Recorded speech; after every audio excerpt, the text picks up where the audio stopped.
going live now. The quality looks bad, but is what That's it probably is. it's good for me. The less Yeah. definition, the better off I am. Well, it looks very choppy, but hello, YouTube audience. I think we're live. If we're live, hello, how are you guys doing? We are watching the final preseason game for the Cavs versus Chicago. Not too excited about this one, but what can you say? Hopefully we get to see Lonzo Ball play. I think he's only played, that last preseason game was his first time on an NBA floor since 2022, January of 2022. So we get to see that. We get to see Dean Wade with the starters, and really we get to look forward to finally getting some real basketball games. But it's still going to be fun. We're really happy. Anyone who gets in here, we appreciate you hanging out in the chat. We're going to hopefully have a fun night regardless. If you want to watch the game along with us and you have League Pass, or if you need a VIP pass, come over to playback.tv/fearthesword. We'll hook you up. You can watch the game right alongside with us. Or if you want to be on YouTube and just have us synced up with your TV and look at our cameras, that works too. Adrian, the kid, would like a VIP pass. He would like one VIP. Here you go, buddy. Oh, man. The Mobley first possession. Oh, it's over. I like that they still give him the first possession, though. They're like, that seemed to work last time. It's been a staple of the JB era, yeah. I tweeted earlier, I was like, I wonder what the per 36 of Mobley would be if you only took the first possession on the buckets he makes. Yeah, he's an MVP candidate. He's the MVP of every month. Move over, Ty Jerome. Yeah.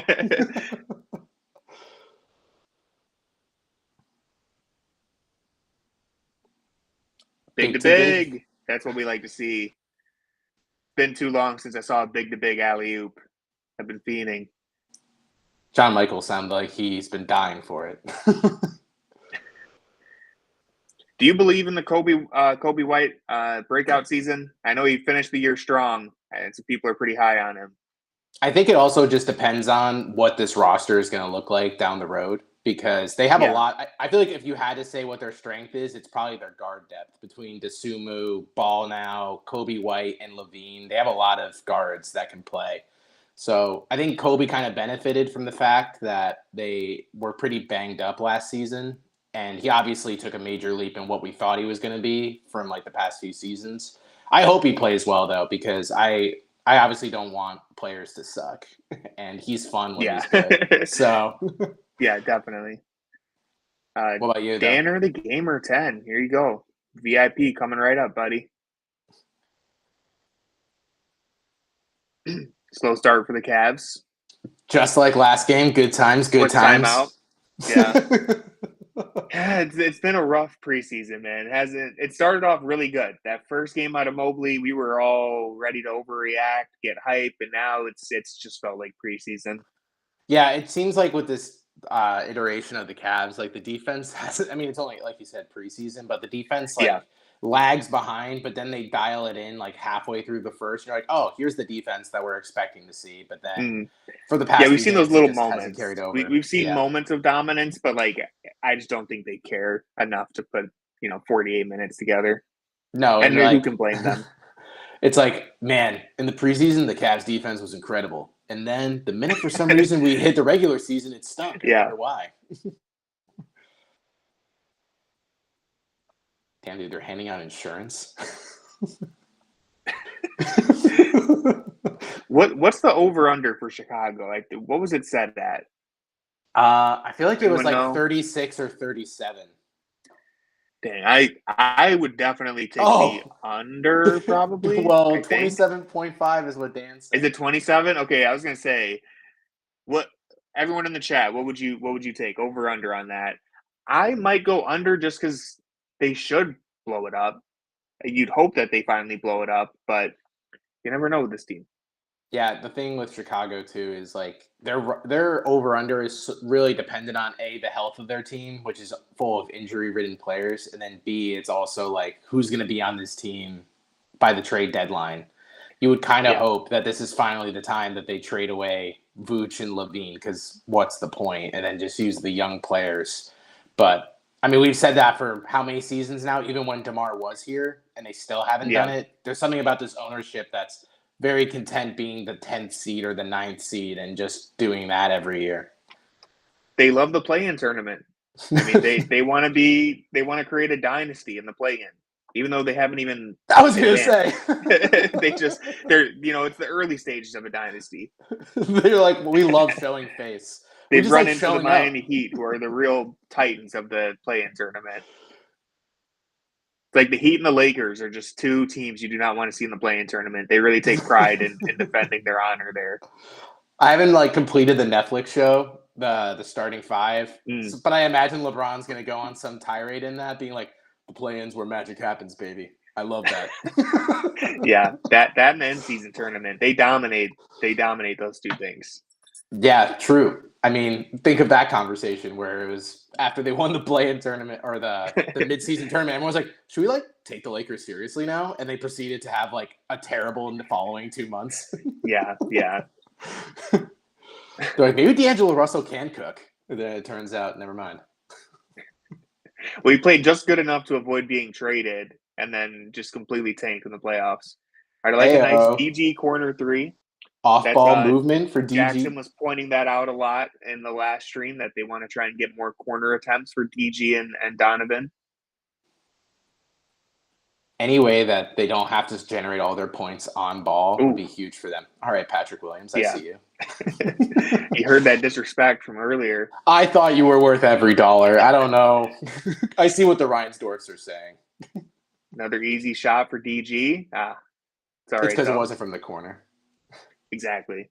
Too far above the break. Kobe White pull up. Oh. Wow. All right. That was bold. That was a preseason shot.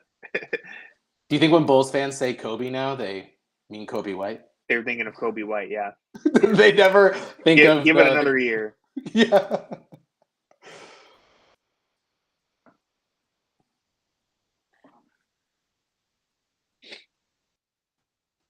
The Cavs last year, I think, were either the worst or one of the worst sideline out of bounds teams. So, interested to see if Kenny can improve on that. The bar is low, Kenny. Let it fly. It's very low. Do some magic with that marker. Do something, please. I feel like we can't have the JB slander now that he used his entire second line to keep the starting lineup at bay last game.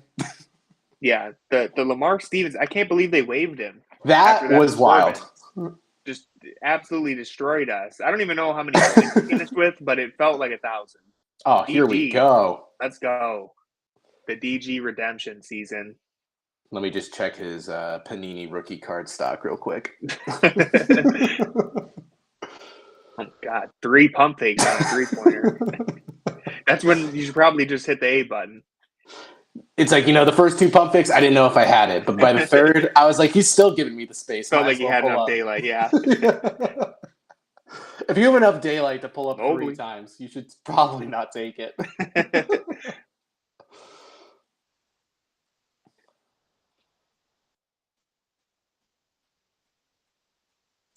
Dude, they're letting Kobe rip it. Let's go. Yeah. Oh. Ooh.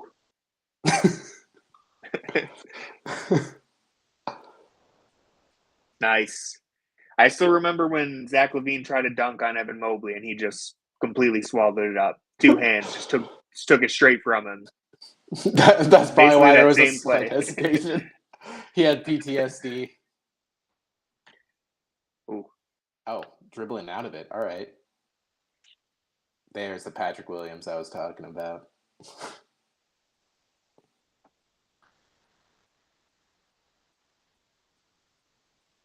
Dean. Oh, there let's you go. Yeah, baby. Love to see that. Love to see that. You know who wouldn't have done that? Karis LeVert. Karis LeVert would have saw that open 3 and been like, that mid-range looks pretty open. That would have been time to reset the offense, run a pick and roll, get to a spot in the mid-range. Jared, I know you're like, by the basket, but come out here for a quick sec. Okay, so one goal I have for this live stream is I'm going to try and get better with clipping things and posting them to Twitter. It's a little difficult to watch the game and clip, but I'm going to try to use these commercials and timeouts to do it. Sounds good. I'll pretend that I totally can do that on my end. But, instead I'll engage with the comments section. Jerry Reinsdorf blowing up the Bulls. Well, I surely hope so. I think Bulls fans honestly hope so too. I can't imagine that Bulls fans by season 5 are like, I love the 10th seed. I can't think of anything better than going into a season knowing that you're going to just be on the fringe of not being competitive, but just competitive enough. Lottery That's their pick? Perpetual existence. You like the 13th pick? Me neither. Let's get it again. I'm also going to switch my mic. I thought maybe the AirPods would get it done, but the quality on that clip sounded atrocious. So the issue is last time my computer almost died, and then I had to switch to the AirPods again. But, the MacBook, again, really letting me down. Only 2 ports. I can't have the internet plugged in and my mic and my charger. So, we'll get this figured out for the regular season. I'll probably buy like a USB hub or something. But yeah, like a splitter. For now, you guys are going to see me change plays in the middle of the stream multiple times. We're at how many? What percent? I'm at 100%. So this should get us through. Tony's dialed in. I'm absolutely dialed in. This guy honestly gets it. You know who doesn't get it? Jerry Reinsdorf. Does that sound better? Oh, infinitely better. Does it? Yes, I'm not even just playing it for the camera. You sound fantastic right now. Well, I checked that clip and I was like, yeah, I can't post that. It sounds like I'm playing on a Turtle Beach. Like it was crazy. Some kid swearing at me on Black Ops 2. Never mind, I'm listening to the live stream with Tony. Yeah. Daner says much better. Thank you. Yeah, that USB hub is gonna change the whole game. Dude, Tony's about to become the next John Michael. Yeah, watch out. Coming for Brad's spot. That's the easiest spot to get of the group. Yeah, that one's up for grabs. Yeah. They replaced him with AC tonight. It's still not even like a full-time thing. Brad is like, yeah, can you step aside? AC is like, I like to show up for 30% of the games. I would prefer it's 100% AC. Big block.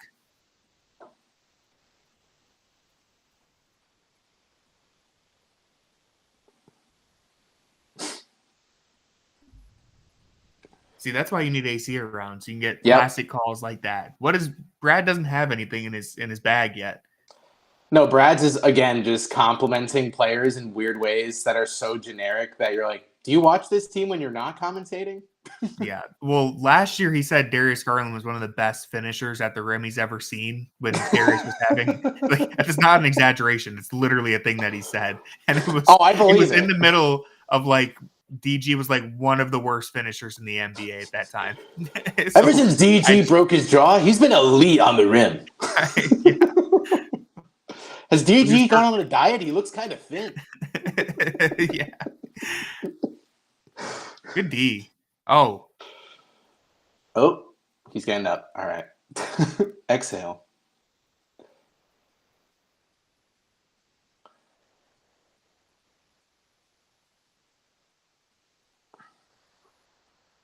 Dancing. Mitchell's crossover, he just I feel like he does a 2K level burst where it's he changes gears so quickly.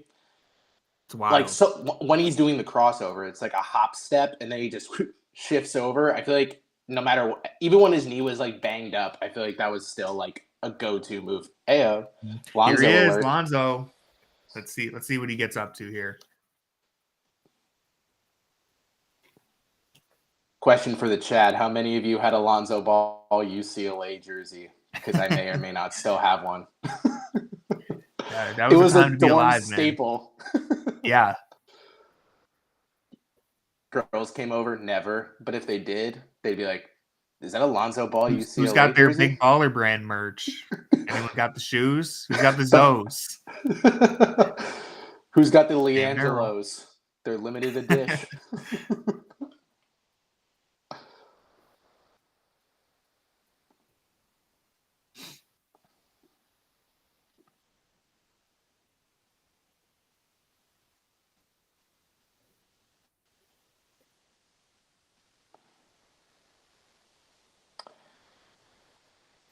I was not expecting to see Merrill. I thought they were just going to wait until the regular season. Yeah, I guess they're trying to get him Get him some shots. This should be an area where Sam Merrill just drives. Like, just let him take 15 threes tonight, you know? Let it fly.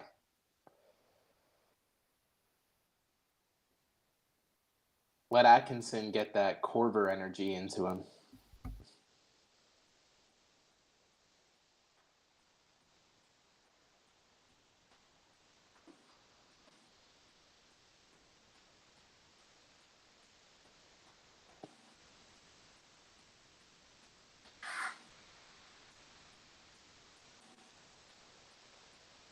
Yeah, that's wild. That Bally Sports is now FanDuel Sports. Yeah, I've been praying on Bally's downfall for a while, but I didn't expect FanDuel would be the one to finish them off. Just as soon as Shams left. Unbelievable. Yeah. He could have had his own network. Now it's the K Adams network. As long as it can run without being, without randomly logging me out or just not letting me watch the game, then I'll approve it. Oh, Good ball nice. movement.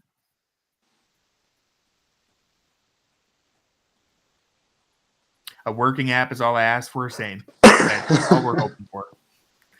Again, the bar is very low. I don't get those because I have League Pass for the Cavs being in Connecticut. So the Bally stream either runs the bane of my existence is anytime it's a Knicks or Nets game and it thinks I have access to like Yes Network, which is like where all the New York stuff is. And it's like, nope, I don't pay for that. So I just can't watch. It's awesome. So silly. It's so ridiculous how difficult it is to watch live sports in 2024. Give me one streaming service where I can just watch everything. Yep. You would think paying the money you pay for League Pass would be worth it. Right. Yeah. It's like the one team you want to watch, you can't watch. And you also can't watch the national TV games. So it's like, oh, man. Hey, it's been 3 years. I was excited to watch him. I didn't say he was going to play good. I just wanted to see him out there.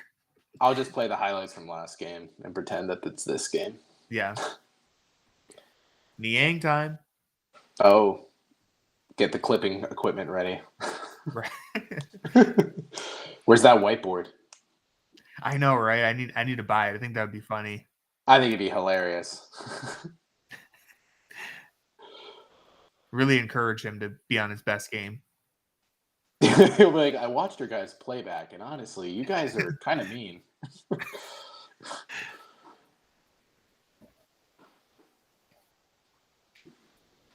I think the most important thing for Zoe is just to see if like his body can handle NBA pace already. I know they've been practicing, but I feel like there's still a huge difference between the two. Oh, big time, big time. It's been so long since he's played at like NBA intensity. It's going to be interesting to see if he can hold up. I mean, think of the amount of times being a sports fan you've ever heard about cartilage replacement. Yeah, no, it's absolutely insane. It's like, oh, you got an ACL repaired? Oh, that's pretty common. No, my entire knee's cartilage got replaced. Yeah, just replaced it. I don't even think Christian McCaffrey's getting that type of treatment.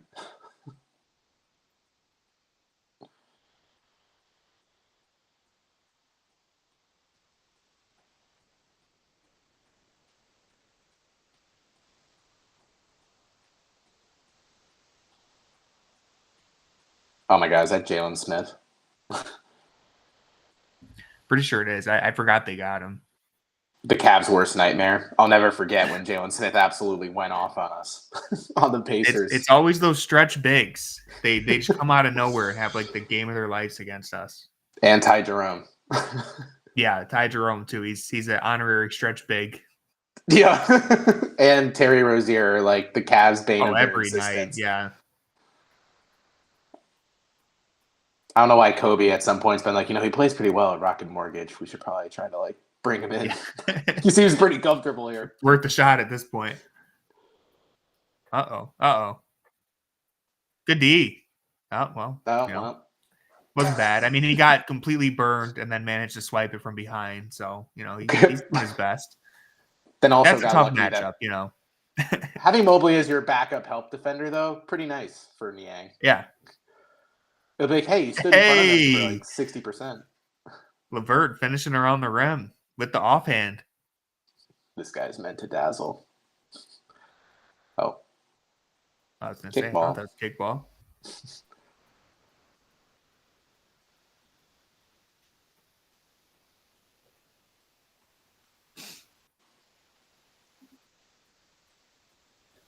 The injury report just said that Sam Merrill's out for his wrist, but here he is. People are constantly lying to us. When FanDuel TV takes over, this injury report's going to be so much better. And then they'll be like, what's It's just going to be full of betting lines. Yeah, I was going to say, is that rolling ticker at the bottom with all the betting lines. Bron and Bronny in the picture. I can't. Loki, though, Bronny looking more jacked than Dad there. Yeah, the lighting is really helping him out, I think. No, dude, it's the COD games. It gives him that quick twitch. Great point, Dan. Why are they not giving a Jalen Brunson, Karl Anthony Towns picture? Why are they the only duo? Nepotism? ? No way. You're right. The fact that I even alluded to that was a little messed up.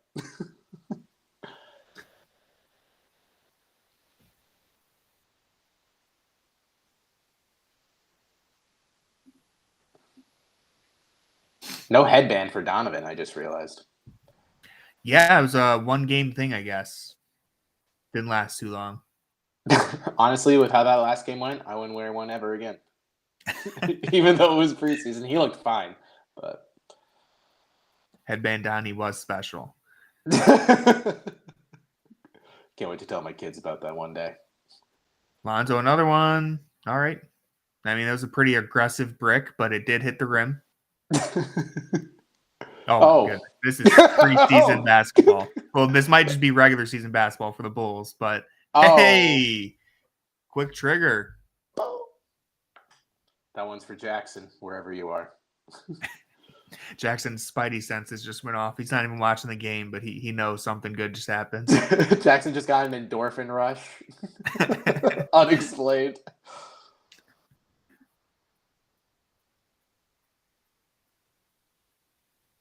I think George Niang should be the next person to wear a headband.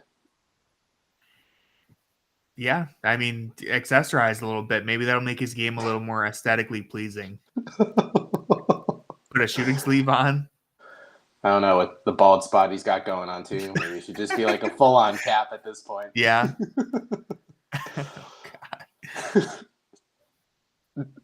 God. I doubt he's listening to the chat right now, seeing as we're watching him play. He might watch the replay, the playback feature. He'll be like, damn, Tony, your mic in the first 4 minutes sucked. Yeah. Cook me on the AirPod quality. Hey, he's a good podcaster. We'll give him that. It's true. I mean, he has a personality for podcasting. He's got a producer, too. I'm pretty sure that's more than what we can say. So, if we made the money that Niang makes, I'm sure we could find a producer. We could afford one. Oh, bang, bang, bang. Hey, you know what? That's what you want him out there for. Yep. And the charge. Let's go. Oh, my God. Wow. Back to back. Niang is ready to prove us wrong this year. I'm ready. I have never been more ready to be wrong. Took it square in the chest. Kept his legs down on the fall, too. He's been watching the Kyle Lowry footage, studying up on how to appropriately draw charges. Does anyone know who led the Cavs in charges last season? Does anyone in the chat want to take a guess? Well, I thought he was about to take a step back three right there. I was like, oh, my God, Sam. Yes, it was Sam Merrill led the Cavs in charges. Dude, Dan is locked in. He's got the over-unders locked down. He's got the charges locked down. He really is. Absolutely dialed into this one. No one is more dialed into the last preseason game more than Dan.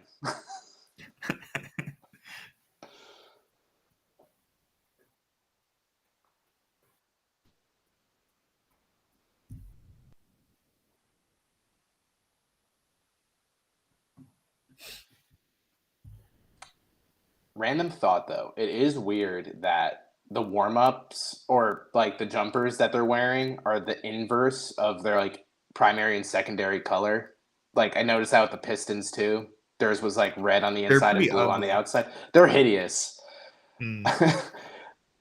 It's I saw like I get the emails for like the apparel when they're like buy this, be like the pros. I'm like, this is one of the only times I don't need to be like the pros. I don't want to be like the pros.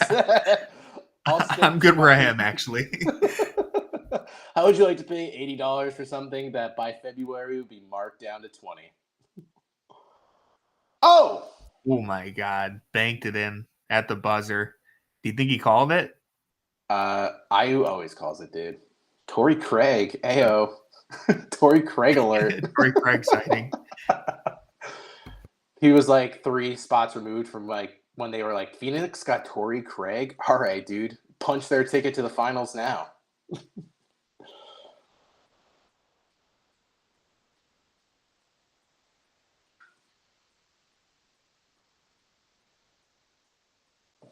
Better first quarter than last game. Defensively, looks like there's a little more effort. Obviously, offensively is a lot better. It kind of helps that we're shooting 60% from 3, but that always helps. It's just something where I feel like the flow agree. of the offense is a lot more like natural than before. It kind of felt like after they kind of hit their stride in the first quarter against the Pistons, once the second line came in, the offensive flow just absolutely halted.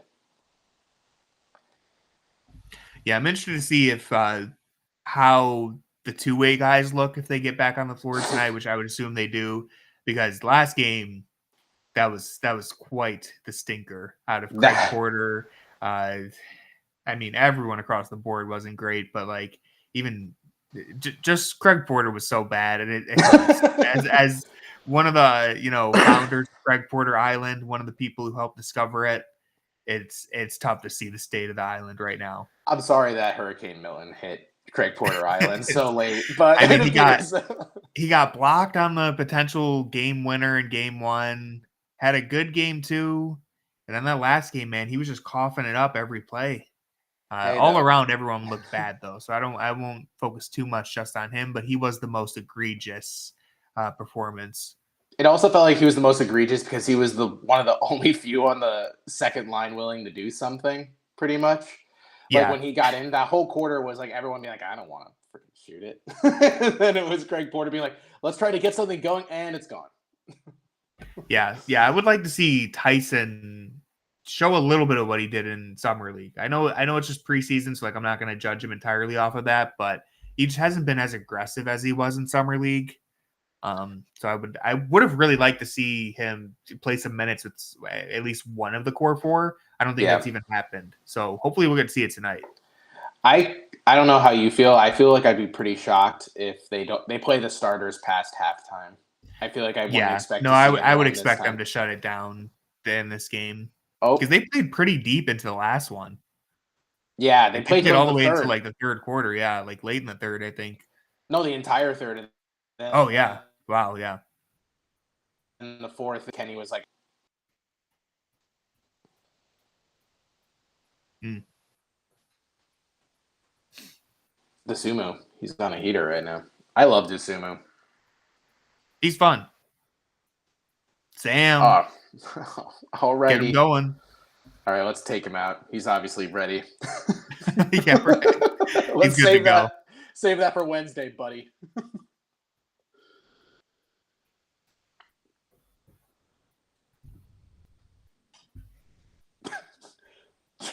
John Michaels shading Jalen Smith. That wild 3. All right. Good take, Mobley. That's what you want to see.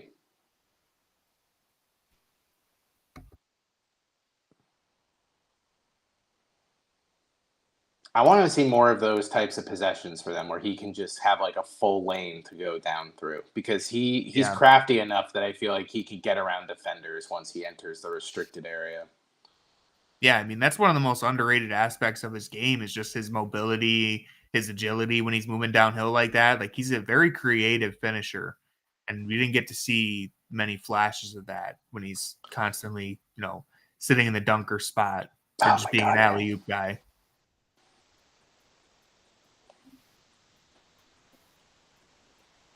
Yeah, that's right, AC. Every once in a while, usually it's a painful reminder, but he'll let you know he's out there.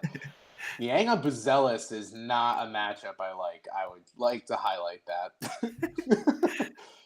There's not many matchups that I do like for Niang. I feel like I'm being way too harsh on Niang, but this is not a Niang stream. Yeah. But also, Buzelis clearly is a creator on ball. I don't know if that sentence alone means he should not have Niang on him, but I definitely think there could be anyone else on the floor that Niang could be better suited to guard. Actually, no, they're running pretty small. I guess this is the only option. Oh, good back door. Oh. Yeah, I'm sleeping. No. All right, ball's moving. Oh. Now. That was a tight window pass for Jerome. Yeah. But hey, when you're named MVP of September. Niang just hit Donovan in the head on that rebound. But he secured the rebound. All that matters. Bang, bang, 2 in a row. It's all right. It's a good shot. The vision, though. We'll give credit where it's due. That was a good open look. Yep. All he had to do was concuss his teammate, create that lane. Yeah. Bada bing, bada boom. Pull it. Oh, draw that charge. That's charge. Come on. Oh, what? Give me a break. That ref is unfamiliar with Sam's game. He obviously doesn't watch the tape. He doesn't listen to John Michael. AC like, you know who led the team in charges last season? AC definitely does not know that question, to be fair. Oh, no. Even though John Michael says it like twice a broadcast, I'm pretty sure if he pop quizzed AC right now, I don't think he would get it. He might say Kevin Love. You know who was really good, John? Kay Felder. Yeah. Jalen Tyson on the floor. Mobley and Mitchell with him. Let's go. This is what we've been waiting to see. Is it going to be underwhelming, or will we see some flashes here? Dude, Travers has such riz between the stash and the mullet. I see Tyson fighting for a rebound a little bit. That could be that's one of the wrinkles to his game that would be exciting with this team. Oh, man, that was tough. Jerome gave up that lane in lightning speed.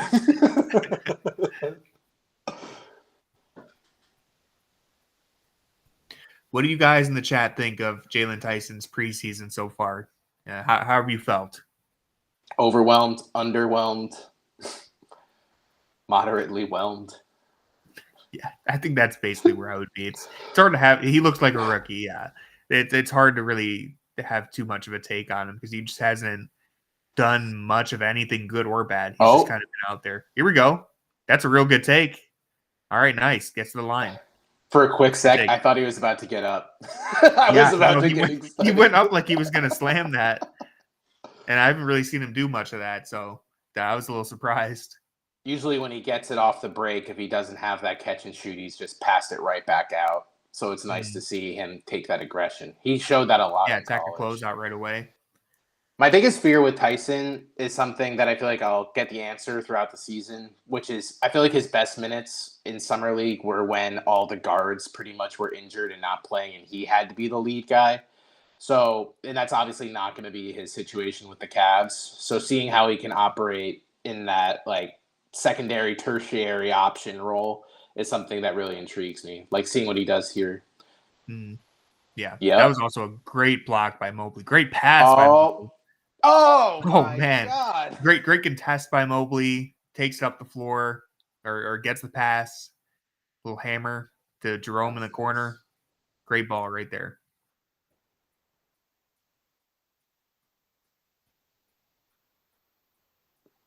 Yeah, I think some of the issues with Tyson throughout those first 3 preseason games is just no one else around him is creating any advantages. And so when he does get the ball, it's just kind of like the defense isn't even in motion. There's nothing to attack. And he hasn't looked aggressive in seeking his own shot, which he's a rookie. So he looks a little in the spotlight for the first time. So, like, especially that first game, he just looked a little frazzled. I think hopefully he'll get more comfortable here. He certainly looks comfortable right now. On ball is where definitely he should thrive. Grabbing that ball off the glass, bringing it up the floor. That's something that he should take him right back to playing in college. That was something he really excelled at. So anything that can kind of replicate those naturally is going to be huge for boosting his confidence.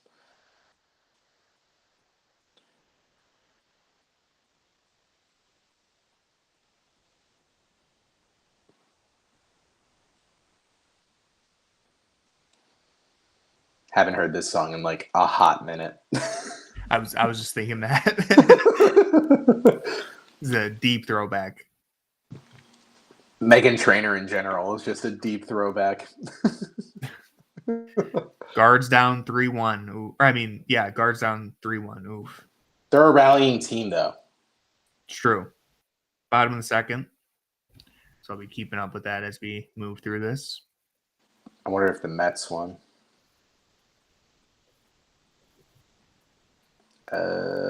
Yep, 12-6. Sick. You got a VIP request from La Cresta. La Cresta. I got you. If anyone else needs a VIP, if you want to, watch along with us, you don't have League Pass, or you're in the Cleveland area and you're dealing with these local blackouts that we all hate, got a couple of these passes to give out. It's only good for one game, but, take advantage of it.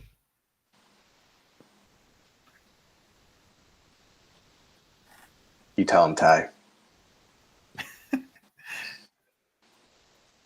I want Ty Jerome to do well. Obviously, because the team there's obviously a huge need for this team to have a functional backup guard, and it doesn't seem like your boy Craig is going to fill that void right now. So, yeah, that's the problem I said on the last live stream is they have maybe Craig isn't even in this tier anymore, but it feels like they have two guys who are good at being like a third string point guard, and they don't have a clear backup point guard. No, it feels like they have a lot of Craig people. Isn't even in there anymore, but I'm not all the way out on Craig. I think he's having very rough stretch. It's not a bad solution, but I would feel kind of uneasy if the Cavs go into a few months into the regular season and their solution to their lack of guard depth is just playing Garland and Mitchell in splits where they alternate them as the lead guard. Last year. I feel like they should try it. Obviously, it's not feasible given our salary situation, but it's obviously a need that maybe they could address at some point in the season. And LeVert would obviously have to be someone moved for that. Mobley 3. Oh. All right. That was a little ugly, but it's all right. It was a quick release, though. It was. You got to take all the positives. Oh, come on. Yeah, finger roll. He's not an above the rim player. It's okay. It's still worth 2 points.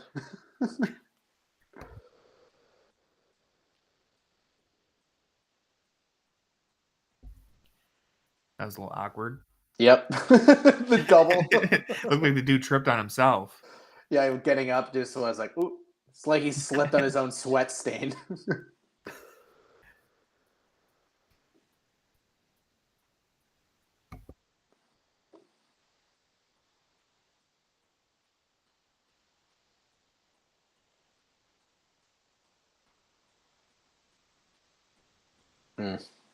Nice. Yeah. Mobley has been so good defensively. Every once in a while, you're going to get got. So it's especially easy to with forget a smaller, how, shifty guard.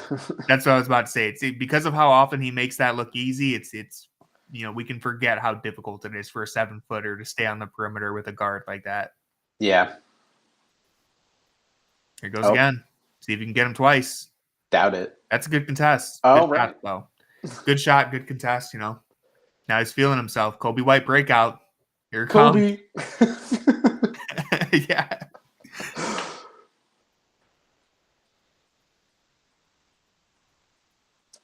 Ooh. Oh. All right. Yeah. All right, Mobley. Block. Showing off those muscles. Jalen Smith's like, seriously? Right.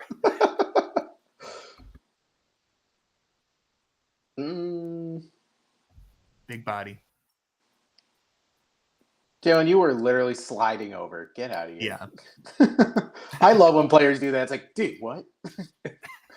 I guess to them, it's like more of like a bang bang kind of thing. So they don't even know. Yeah.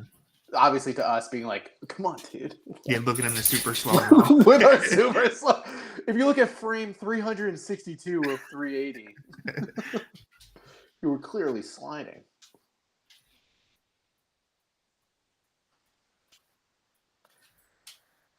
Oh, all right. Apollo would like to be let out of the room. So all right. Be right back.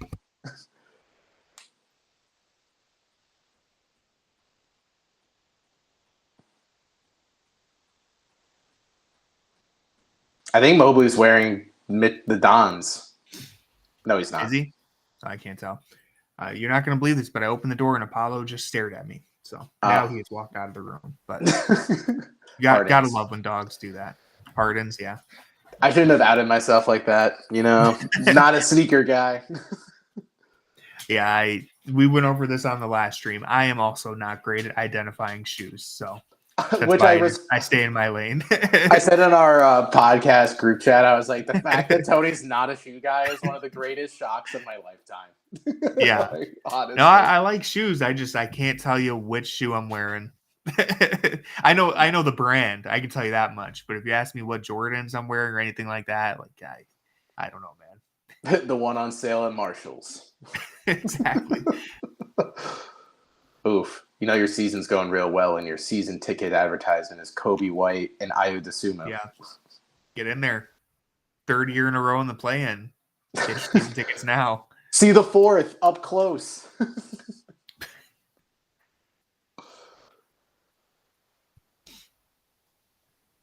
Dan, I trust that you think they're Hardens. You've been dialed in this whole time. I'm not going to question you now. You're like 3 for 3. Who was Mobley signed with?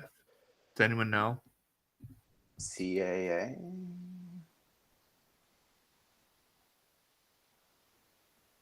I feel like it's CAA, but I could be wrong. Yeah, those are Hardens. I just looked them up. Damn. That's a tough look for me. Locked in. Can't get anything past this guy. I don't know anything about basketball shoes. I play tennis. I don't play basketball. But I don't know anything about basketball shoes.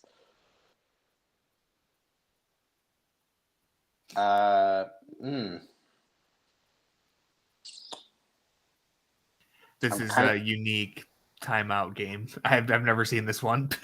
I have not either. And the odds that kid's going to get court burn are rising with the right. he takes. There has to be an easier way to run. The upset. Oh. That was only a matter of time. To come from behind victory. You get to take home these XXL shorts. Believe it or not, it's not like very easily accessible news to know what agency Mobley is a part of. He's not Clutch, right? Honestly, I don't know. It's hoping Dan would know. Dan, I'm kind of like leaning on you. I know you're like a tennis player, but I'm kind of like hoping you have this answer. Dan, you play your cards right? Mobley has be 4 assists already. Producer. 4 assists, 2 blocks. Doing some box score watching here. Oh, he's 1 for 6. So that's not great, but hey, it's also 1 for 5 from the free throw line. I didn't even realize that. Well, they missed a lot of free throws last game too. Yeah, I think they shot like 60% or 65. Ayo has 16. Dan, thank God you're here. What agency is Mobley a part of? These articles announcing his new deal are not including the agency. Oh, wait. Fanspo.com says agency. Let's see what we got cooking. Good beat by Garland right there. Am I just wasting my time here?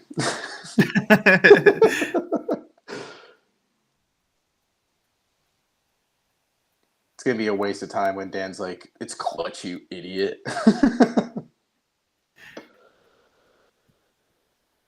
Oh, no. Damn it.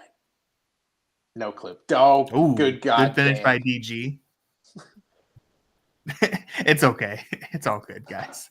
I'm not going to get sleep tonight. Right. It'll might be hit you fine at for like you. 3 a.m. You'll realize it. Like, that's where he was. CAA. I knew it this whole time. Dude, my thing keeps taking me out of full screen. I don't know why. It's very annoying. Well, you just missed a Jerome dish. Damn it. The whole reason I'm doing this live show. You could have cut to push the clip. Jerome agenda. I'm surprised you didn't just want to go solo.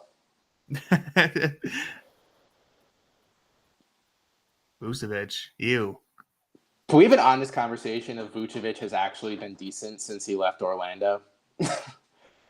He's been good. It's just like this Chicago team is just the definition of mediocre. That's the problem.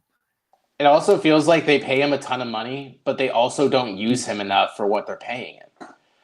Like, he's a very talented That's what player. I meant at the start. I was like, I just don't know what is the plan here in Chicago. What are we trying to accomplish? Well, I even felt like that like a few seasons ago when the Bulls went quote unquote all in free agency and they got Caruso and Ball, and then they looked good for that month. Vucevic basically became like the fourth option on that team, and they were still paying him like the third most money on the roster. And then even when those players were hurt or left, it still turned into DeMar and Levine are still going to be the top two options. So Vooch is going to be like a 15 and 8 guy. And you want to pay 25 or 20 million for that type of profile. He's not a good defender. So you're basically paying for. If he could have ever expanded his game to the 3-point line, it would have really changed everything for him. But he just stayed limited to that mid-range jumper. He's like okay from 3. But if he could have made like a genuine leap. Yeah. I was going to say he's not like a 0 from 3. Like, he'll still take them.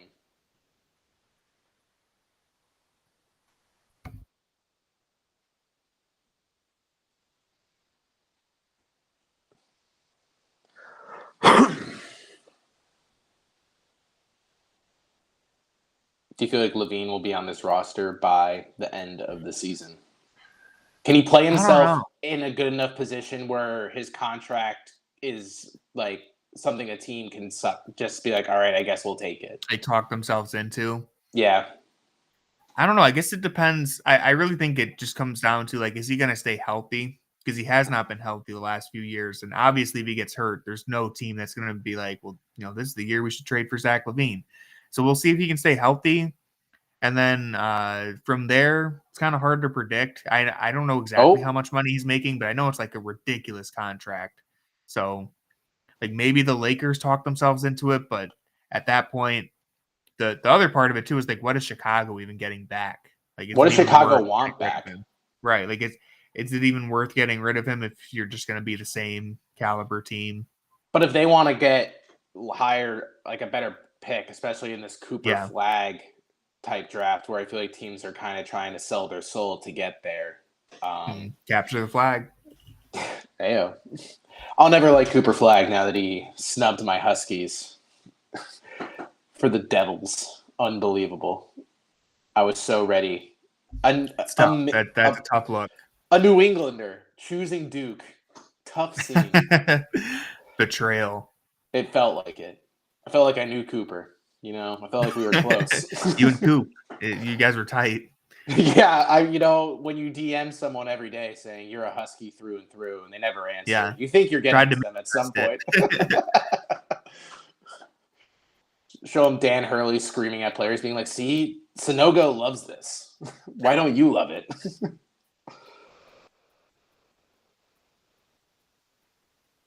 Speaking of which, when are the Sanogo minutes?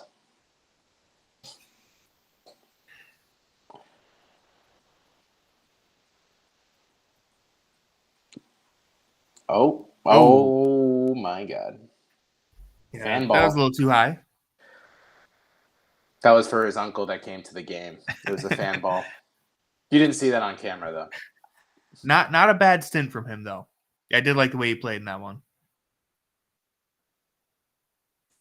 Just seeing him show some level of aggression is nice. Yeah. Getting the rebound, pushing it forward, got to the line twice. Having AC talk about a fan's nachos. I mean, Yeah, that was he'll find great. that out later. You don't get this out of Brad. I mean, you might. Brad actually does talk about food a lot on the broadcast. What kind of cheese do you like in your nachos? I'm more of like the melted cheese kind of guy, not like a sharp cheddar. Shawn Michaels like, I'm lactose intolerant. He is obsessed with Wendy's and Dunkin' Donuts. He was trying to get those free donuts all last season. You ever been to this mom and pop shop called Dunkin' Donuts? Right. This little hole in the wall.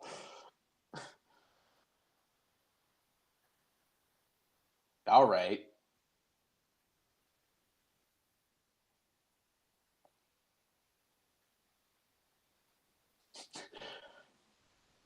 I love that, like, the bulk of our comment section is two Dans. Yeah, dominated by the Dans tonight. We're dancing with Dans. Big to big. Nothing makes me happy like a big to big assist. Yep. It's a beautiful play when those two connect. That's for all the people who say, like, I don't think they work together. Right. And you got to show them a montage of the big to big lobs.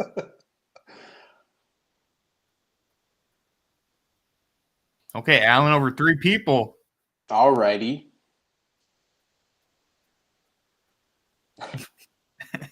Great analysis.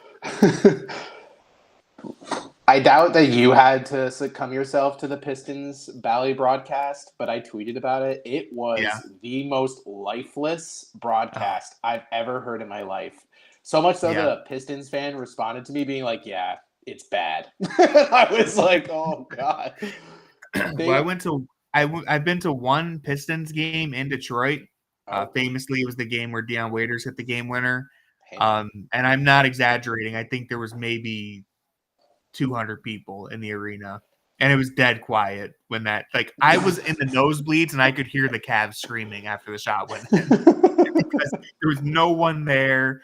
When they do like the halftime show, or like the timeout T-shirt tosses, it was a very spirits there. Now, granted, this is like 2013 Andre Drummond era. Like there wasn't Blake much. Griffin. No, it was before Blake, so it was bad, and the Cavs also sucked. So Brandon Knight going to this game because they wanted to. It was like, well, we have these tickets, we have to go.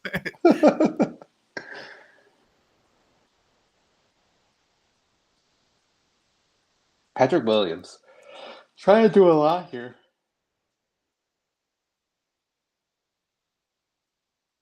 Dude, what's with the Bulls and these pump fakes when they have the open shot? On the open shot.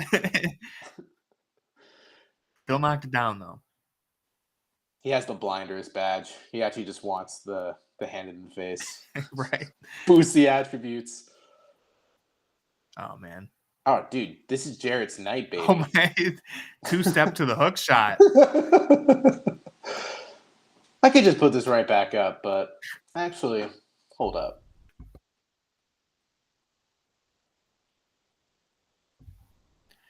All right, guys, what do we think first half of the final preseason game? Cavs going to the championship? Is that what we're feeling? All right, Jarrett. That's okay. Hey, save it for the regular season. Everyone's ready for this to end. That hook shot wiped Jared. This is the final day of school. Like, let's get to summer break, basically. I don't know what you're talking about, dude. That was crisp. I've never been more sure a team is winning the finals. That's what I was thinking. John Hollinger says we're going to make it to the Eastern Conference Finals, but lose to the Celtics. Yeah. So take that with what you want to. It seems like the Thunder. People have been. You go first. You go first. No, Tony, please. I was just going to say, it seems like people have been low on the Cavs in their player rankings, but then I feel like I keep seeing different outlets and places be like, yeah, they'll finish second in the East. Like they're like this. They have the best chance other than like New York at beating Boston, but also they have like one player in the top 70. It's like, what? How are we arriving at these conclusions? And then in the same token, it's like everyone has already penciled in that the Thunder are about to be like the best team that we've seen in a long time, and that the Nuggets are done. And they're toast. Yeah, dude, people are the Nuggets and the Bucks. People have just completely written off. Now, I think the Bucks are in a pretty dicey situation. Both those teams are in dicey situations, but you still have maybe the two best players on the planet. Like maybe I don't know where you would rank the two of them, but it's hard to write them off. And I actually really like the Thunder. I'm really excited to see them play, but it is kind of a situation where you got to see them prove it first. I know that sounds very like old head, saying like, well, I haven't won anything yet, but it's true. Like we got to see what they can actually do in the playoffs before we anoint them like a dynasty in the making.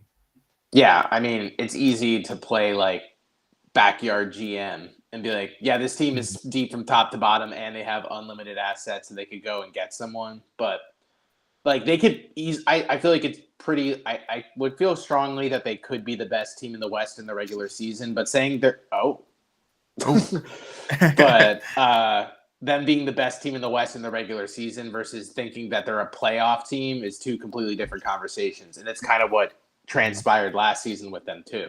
I mean, they looked really good in the regular season.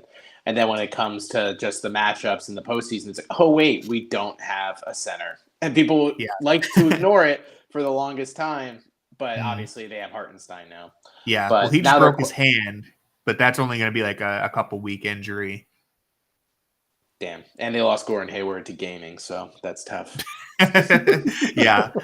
No, I like their team building has been perfect. When you look at, like you said, top to bottom, they just have so much talent and they still have so many ways to continue improving. I wouldn't be surprised if they won the championship just because the NBA feels so wide open now. Like it's not 2016 or 2017 where there's super teams everywhere, but I still would like to see them prove it. So I'm excited to watch them play, though. I really want to see the development of those young guys. One thing I will say, though, is usually when we see a team like make a big leap forward like they did last year, the following year, you kind of see them maybe stagnate or even take a little bit of a step back at times. Like it's not all like if you think of like 2013 Warriors, they make like a huge step forward. 2014, kind of a step back, and then 2015, they finally put it together. Usually, don't see like a consistent upward trajectory. So I still think the Thunder could have I picked them to probably win the most games in the West, but it's not as guaranteed as I feel like people seem to think. Yeah, I think their over-under is near 60, which is crazy. Yeah, and I think it keeps climbing, too, because people keep getting higher and higher on them, and so it just keeps moving up. Yeah, and it's like one of those things where the West is it's like such a cliche, but the West is so much tougher than the East that their schedule is filled with infinitely more tough. Like, most of the games they're going to play are against good competition, and to think that they're only going to lose 20 games, like, I don't necessarily see it, but it's also one of those things too. When your team's full of all those young players are all morphing into different roles every single season. Like Jalen Williams from last year to this year is going to be a different player than he was from the year prior than 2 years ago. Like that's something that they're going to figure out in games that are going to count on the win-loss sheet too, So this halftime show, the Pistons halftime was pretty entertaining. Let's see if these kids can live up to that. And one thing we noted in the last halftime was that those girls were moving the ball really well. They were actually running like offense. I don't think I've seen a person pass yet. I mean, that person was like saving the ball from going out of bounds. But let's see. Oh, steal on the inbound. Clear it. Putting points up. Oh, hit the rim. That's a tough shot for a kid. Oh, all right. All right. We got the guy from Impractical Jokers, Sal. Yeah. They said F them kids. They're like, that right three was a brick anyway. Yeah.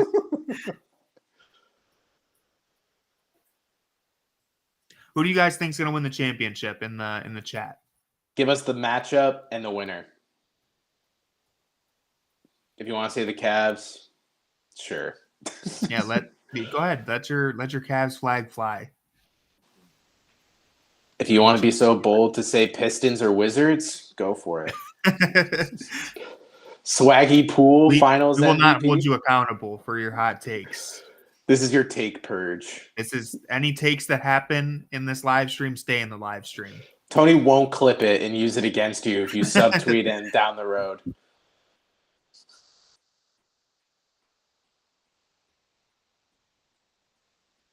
Yes. with Yes, Spurs. That's Dan. what I was thinking too. I'm assuming you're giving Kuz the MVP. He was a part of a key playoff team. Oh, yes, Dan. Yes. Keldon Johnson, Finals MVP, is gonna move mountains. The fact that you're thinking that Jordan Poole doesn't maintain that championship DNA is honestly insulting. That is crazy. They managed to win a championship with him playing a legitimate role. I will take all of the Jordan Poole stock while it's low, because then that's fair. I mean, I'm not mad at that, but it's just crazy how quickly. Oh, wait a minute. We might have a special guest here. Oh, hold on a second, guys. I don't know if he's here right now. George Niang. Yeah. Okay, stay tuned. We may have a special guest. I just noticed that we had a pending invitation to the stage. Now, I accepted it, but I don't know how quickly it'll take for that to. I'm in the dark on this one too. I'm really.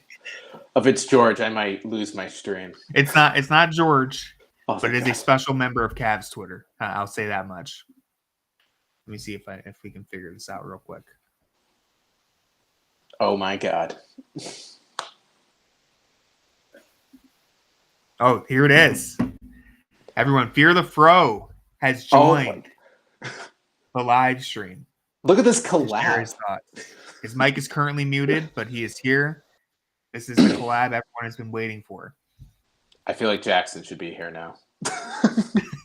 Jackson is also joining. No, I'm just kidding. I can't pay the price for what these two have done. Oh yeah. He left. Okay, we'll get it. We'll get it. We'll figure this out. That was a real mean tease to the two Dans. That was a fantastic collab right there. Thank you, Fear the Fro, for joining us. Honestly, just log off. Like, that was good enough. We had a good time. Working on my mic. We shared a few laughs. I'm sure you had some good insight on your end, but save it for next stream.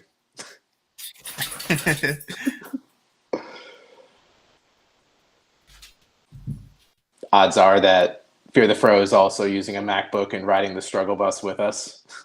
Yeah, that I've never been more disappointed in my life by the way my MacBook has let me down for these.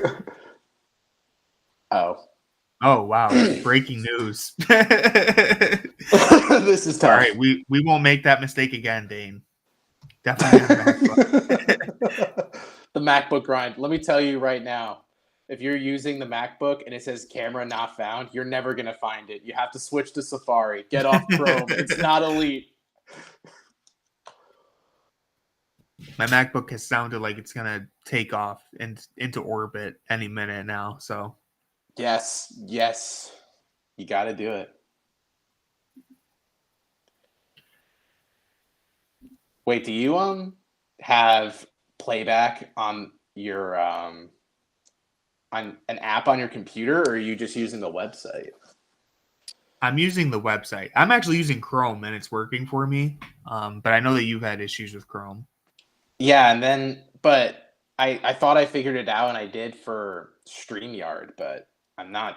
For some reason for this, it still says what not found. Luckily, I could just switch to Safari, though.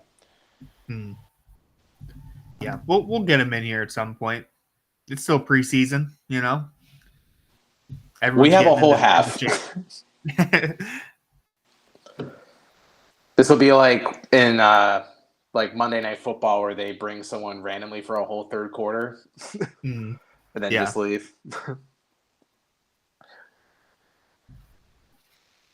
Yeah, the fact that there's no Cavs in this commercial, from what I remember, is just sad. Yeah, is there even like a Cavs fan? They couldn't even get a fan to wear a hat. Let's see. I'm scanning the background now.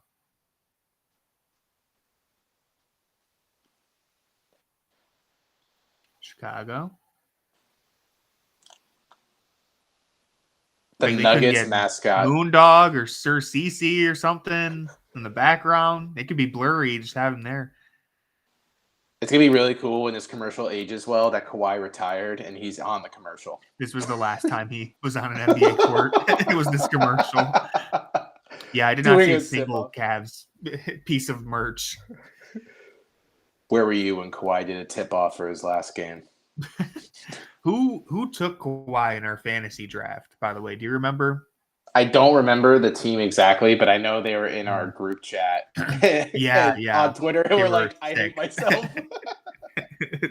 Well, the first league that we did, so for anyone who isn't following along, we started a fantasy draft or fantasy basketball league. And the first draft we had scheduled for like 2 weeks in advance. Everyone forgot that we had it scheduled. So no one actually drafted their team. It was an auto draft. I ended up with Kawhi and Paul George. So I was like, let's redo this whole thing and reschedule for later in the day. Thankfully, we were able to do that. And I know I got Shea, I think with the third pick. I don't remember my whole team. I'll have to pull it up. But yeah, I know Mac Perry, friend of the show, he took Joel Embiid with his first pick, which was very bold betting on Joel Embiid's health. My goal was just to try and draft as many durable guys as possible.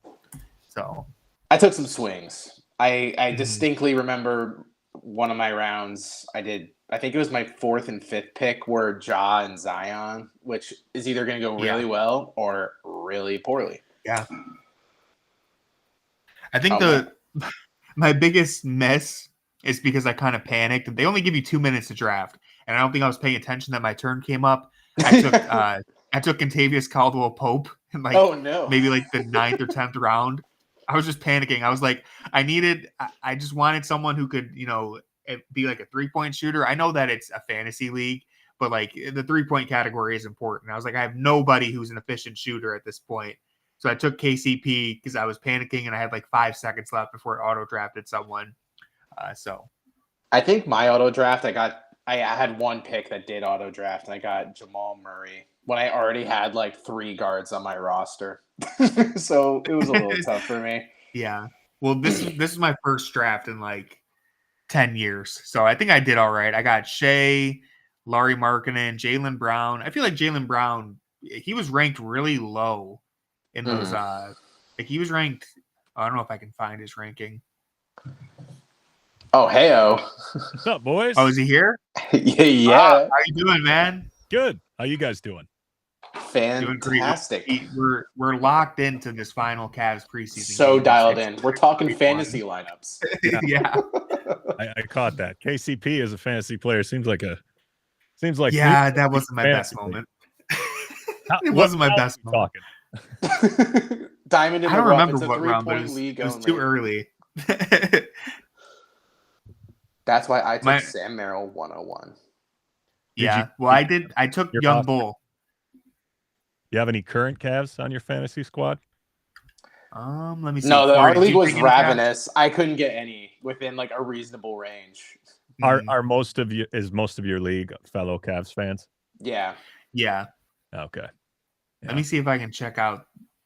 It was the like other teams here. A subscriber thing where the subscribers, if they showed they were subscribed, could enter into the league. So they're only the Cavs sickos who listen to our podcast. Do you got to, right before draft day, you have to start selling hard on Evan Mobley and Darius Garland. Yeah. Well, listen, I love DG, but I wasn't taking him in a fantasy draft. I couldn't risk it. I'm much like my, rooting proclivities. I tend to lean towards big man stats in fantasy basketball.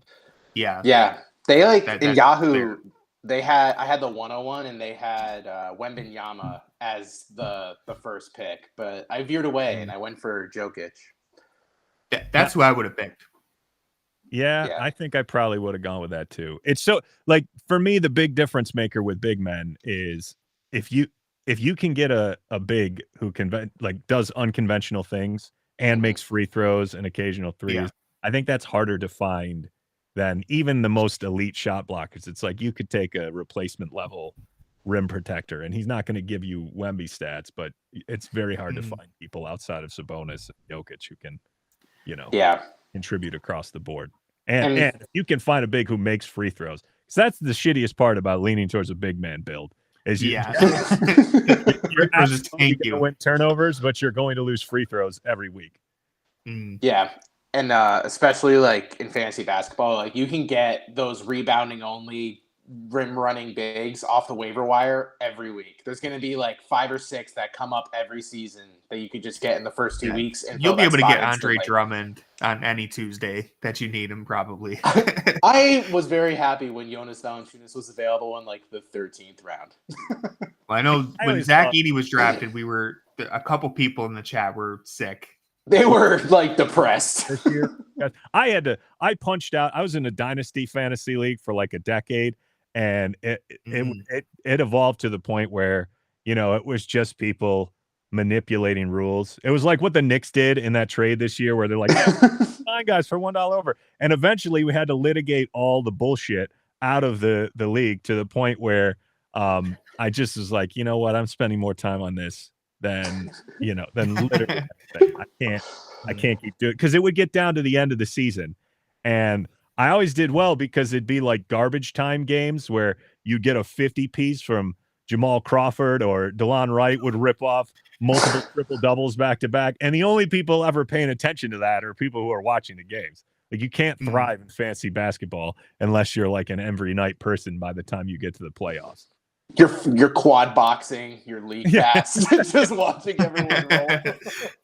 Yeah, there's so many times where I'm dropping people a minute after the first tip starts at 4 p.m. Eastern or whatever. All right, I'm ready. I'm like when I'm logging in for a Southwest flight and you're there right at the very minute. It was that type of mentality of like, well, I need this guy. I need to stream this dude. And then at some point, I think I was at a wedding in Atlanta and and most of my league was on the West Coast. So it was 3 a.m. and we had our trade deadline at midnight. And I came back from a wedding already buzzed, and I stayed up till 3 a.m. to make a trade at the last possible second. No one would have a chance to respond to my moves right before the playoffs. And that was my come to Jesus moment where I was like, you know what? You have to walk away. This is kind of a problem. It was like, whoa, buy-in. I wasn't competing for thousands of bucks. I just hated everybody else so much that I couldn't stand to watch them outmaneuver me. But what greater high in life did you ever have than getting Ersan Ilyasova at Terminal J? I mean, come on. I think that day, that year ended with I had talked a guy into trading me. It was a keeper league. So I had talked a guy into trading me Tyrese Halliburton as like an 11th round keeper. And the guy that was, that I was competing against talked him out of trading me that guy. And I remember just fuming. Like this, it is medley trade, and my wife, who wasn't my wife yet at the time, being like, "What do you look like?" She always will say to me when I'm texting in the group chat where everyone is an asshole to one another. She'll be like, "Why do you look so serious?" And that's always a sign to me that I'm like, "Yeah, no, I hate these guys. I don't know why. I don't know why I'm here." I'm 100% fueled on spite here. It has nothing. I don't even care about basketball anymore. This is just about humiliating people. I've totally blown past the first 2 minutes of the second half. It's okay. One thing that we have learned in these live streams out of the 2 that I've done is that it is hard to be locked into the game while you're doing a live stream. Yeah, I could imagine. Well, I was wondering that with you, Tony, because if there's one thing I've been able to count on with you, it's that I'm gonna something happened. I want to see the highlight on Twitter. Give it 2 minutes. Tony will have it up. I'm like, how is he going to pull that off this year? And it's been tough. It's been impossible so far. I haven't been able to pull it off. So I have been itching to clip things, but regular season we'll figure it out. I've been thinking about trying to borrow my dad's computer, 2 screens. I don't know if I'd be able to do it, but I'd give it a shot. Well, we don't plan on live streaming every game. You're doing I assume with the clip and the highlights, it's like you're essentially videoing a screen anyway because of all the blackout. Yeah. So you have 3 devices. It's like multiple computer screens and possibly a cell phone. It would be an insane setup. Someone walks into it. It's just Tony in a dark room, 3 different monitors. It's like alternating the entire time. Ridiculous. Got to plug into the Matrix to do all this. Yeah. Oh, let's go, Dean. All right. But yeah, I do miss being able to clip things and get them up immediately. I feel like an addict not being able to do it. I feel when you were like, "Hey, you want to come on?" I'm like, "Yeah, absolutely." In preseason, I don't know if I have the bandwidth. Yeah, like fantasy, it's like I'm so like focused on stuff during the regular season but now this is just like whatever. Garbage time minutes probably coming up. Why do you think I'm here? I wouldn't be here for the regular season. You weren't here for the important thing, which was that an abomination of an interview. I was waiting for when we would get to this. This is the main topic of discussion. I gotta say, I was pretty pleased. Like, I think about that all the time, right? I was like, what would I do in their shoes? Would I be able to just berate a guy to his face? And I know that I wouldn't be able to. Yeah. But at the same time, I felt like as the interview went along, you guys were getting more and more pointed with your questions. And I feel like, the rapid fire section, I'm like, this is where they can really just smoke him with some direct confrontation. Under the guys, I don't know. We're just moving quick. This is what came up. So I did like Jackson's framing of, he did good. To apologize. He did very good. The only question. Oh, my AirPods just died. One of them died. I hear you in the left ear now. This is why we need a producer. But it's all good. You never know what to expect on these live streams. But yeah, the one question that I didn't get to ask him, or that I was considering asking, but I didn't get to. And before I even say that, let me just say your podcast episode reacting to it, fantastic work, brilliant. So not only is it hilarious, but also just the amount of work that it takes to break down all those, the audio clips that you pulled to respond point to point. Just fantastic work. There really is no podcast like Fear the Fro. So thank you. Great work. 10 out of 10. Not that much work if you just keep a running tally, and every day it's like some people wake up and go to the gym. I wake up and I Hoop Collective transcripts for Cavalier mentions. And that stuff is got a file of every single thing Tim Bontemps has ever said about the Cavs to pull up at any point. He throws me for a loop is when he goes on his media tours, and I have to search him out on Low Poster or these other places. But you have to find where he's hiding. Yeah, but the thing is, he's never as demonstrative. Like, there's clearly a difference in as much as I will pile on Tim, I kind of feel like some of it is performative because he get under Windy's skin when he's face to face with him. It might be because the tone is totally different. The tone with you guys is like, he reinforces. He's like, I don't hate you guys. You're a fun team. Blah, blah. And then when Windy will be like, I think Evan Mobley could be good. He'll be like, whatever, Brian. Okay, like 3 in a row. Whoop-de-doo. It's one game. I kind of feel like to some degree, I'm like, I feel like it's not, maybe it is 50%. He's a little overly critical of the Cavs, but I also think it's 50%. We all attack our own friends all the time, and they're clearly very close. Some of that is probably just pushing back on Brian for the sake of same reason I push back on all my friends, just to piss them off. I bet that's part of it. He did mention, I think, in the pod and before we recorded, that Wendy apparently is just always talking about the Cavs, like always talking about the Cavs. And so I'm sure part of it is just pushing back on that and getting under his skin a little bit. But I mean, Tim was great. The fact that he decided to join the show, like you said, and you mentioned on your pod too, like it's different when you're talking to the person to actually hold them to the fire for some of their takes. 1,000%. When you put the montage together of all of his Cavs takes, I was like, if I would have listened to that before we recorded, I might have had more questions for him. But the fact that he took the time to talk to us, it was he genuinely was so cool. And most of his takes, like, even if I don't always agree with it, you can see the reasoning. Now, some of the takes that in your montage, I was like, I don't know how he arrived to that conclusion. But when you have him explain it and you ask him different questions, I did think he did a pretty decent job of giving his perspective in a reasonable way.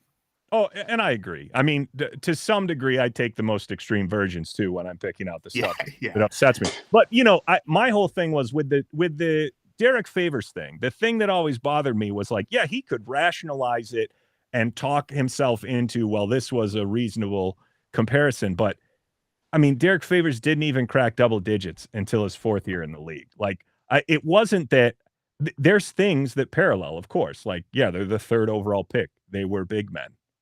They were athletes. But to me, I mean, there's 1,000 guys that fit that archetype that you could have plugged in. The idea that Evan Mobley, even in his worst possible form, is anywhere near, like, I don't know that the ceiling of Derek Favors, 6-7 years in, when he was averaging around points a game, I don't know that people would even look at that and say that's anywhere near rookie year Evan Mobley, because that was a great point that you made too about the comp. Was it's like, okay, you can pick apart Evan Mobley's offense, and I don't really take issue with any of that stuff. But the fact is, it's propped up on a baseline of elite, near top of the league defense that Derek Favors never had, and that's the part where I'm like, well, of course people would be harsher about Derek Favors and his, inability to rise to like an elite offensive player, because he never had the baseline that Evan did. Evan should always be given more deference simply by the fact that even as a 15-point a game scorer, there's very few players who are going to impact basketball on both sides of the floor like him. Derek Favors was never, not in any world. And if he was, there's no way that he would have got traded after his rookie season. There's no way. So that I get what he was saying about it's because I work with Bobby Marks, and they're both which I didn't even realize that connection. Yeah, well, and I knew it when he said it to some extent, and I'd already heard him on other podcasts kind of say that, people took it out of context. But that's kind of to me, that's a flag that he realizes it's bullshit, because in every other scenario, he never would have even acknowledged that. But the fact that I've now heard him on multiple podcasts going out of his way to explain why the Derek Favors thing was a reasonable take, that's what lets me know that it's not a reasonable take. Because it gives a great meme, at least. So, but I will say, 1,000%. That's why I was, even in doing the pod, I'm like, I don't want people to confuse themselves and think that I would go on here and I would talk like this to Tim, because I would only do it in my performative echo chamber of one man screaming at a blank wall. That was the part that made me laugh the most. yeah, because I believe me, I get it. It's that, like, I would be polite to him too if he was giving me his time, and he gave you guys an hour. Like, for all the negative shit I will continue to say. Fact is, he carved out an hour. A guy in that level could be like, okay, I'm going to give you 5 good minutes, and then write me a check, and I'll be on my way. But he did it out of the goodness of his heart. So that deserves credit, if nothing else. Yeah, definitely. We really appreciate that he took the time out to talk to us, and we appreciate you holding us accountable too. Well, here's the thing: linking up with the enemy, an enemy of the pod. Yeah. The other thing is, it's better to form a relationship so that when you do betray him later, it's out of nowhere. He doesn't see it. He'll be like, here's another fun appearance on the pod. Well, he did tell us that he is aware of Fear the Fro. He said he has seen Fear the Fro before, and he finds it funny. So you might have to raise the temperature up a little bit more. He still he thinks it's friendly jabs as of now. Yeah, I know. Well, sometimes when I make the things and I tweet them, and people tag him, I'm like, ooh, this is that's always the awkward like when moment. I was talking about my daughter growing up to burn down his retirement home. and I had made a whole video for it. I'm like, if this guy's never heard of me, I feel like a little hard. Oh man. Yeah, that's great. Yeah. And I don't know what happened. So somewhere along the line this summer, now that I've reached the point where I've made, I don't know, 20, 25 songs, probably 10 of which are about Tim. I was like, I should create a secondary feed so people don't have to sift through 200 episodes of this podcast to find the music. But a lot of it just Spotify pulled it. I don't know if that was an error in the file upload or something, but I'm like, why is it filtering out so many of these songs? Why are they getting rid of my platinum albums? Yeah. Like, maybe I need to try this again and actually tag them as explicit. Maybe I'm trying to slip it in there. I want parents driving their kids to school. In between check out what's going on with the Cavs, and then a Fear the Fro podcast. This isn't the Taylor Swift album. That's weird. I thought this was Bluey. Sorry. Oh man, so Jared Allen, strong last couple of games here. Yeah, he's obviously been dominant. The focus. He's got a chip on his shoulder once again. 16-10 already. I do wonder to some degree, like with Evan Mobley and this newfound kind of emphasis to have him, facilitate more, drive to the basket more, if it's not going to leave more for Jared Allen in terms of cleanup, because so many times if Evan misses these shots where he's going to the rim, it's going to take him out of the play. His momentum's going to take him away from the basket to the point where, I don't know, I think it's entirely possible that Jared Allen has an even better season. Because that's the other thing too. I mean, this isn't meant as a neg on Evan, but let's say he does start shooting more jump shots and mid ranges, and it takes him a little while to find a rhythm and a stroke. I mean, it could open up more offensive rebounding and cleanup opportunities for Jared, where Evan is pulled away from the rim. Yeah, I mean, Jared obviously thrives in the space that he's been in, where it's been more of a contested or more of like a competition for those cleanups with Evan, but with the more space. I mean, we see it. We saw it in that stretch last season where there was no Mobley. I mean, Jared became like a whole different player, and obviously with what we're hoping with the health that this team's going to have, that won't be the situation. But the idea should kind of translate over, like you're saying, with all that space, that Jared should have a lot more room to operate in areas that he's more comfortable in, while trying to get Evan just as comfortable in a new space. Yeah, definitely. I've been encouraged to see it. I think my favorite play in the first half was that little wraparound dump off when Evan drove the lane. Beautiful. Beautiful. Yeah, and to see in that first half, Dean get a three that was created off Sam with the ball in his hand. And off the curl and putting the ball in. That would be nice to be able to see Sam use some of his, gravity just from being such an elite shooter to get these guys some clean looks. Speaking of Dean Wade, another three ball in transition.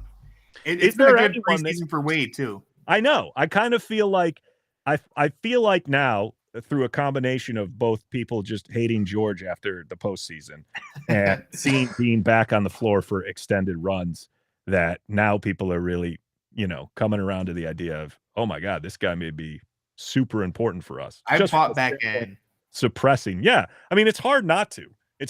He's just so, seeing the way that he's able to just kind of play every front court position defensively, at least, because it's terrifying to think of a world where we have to rely on George and Tristan for the majority of the season.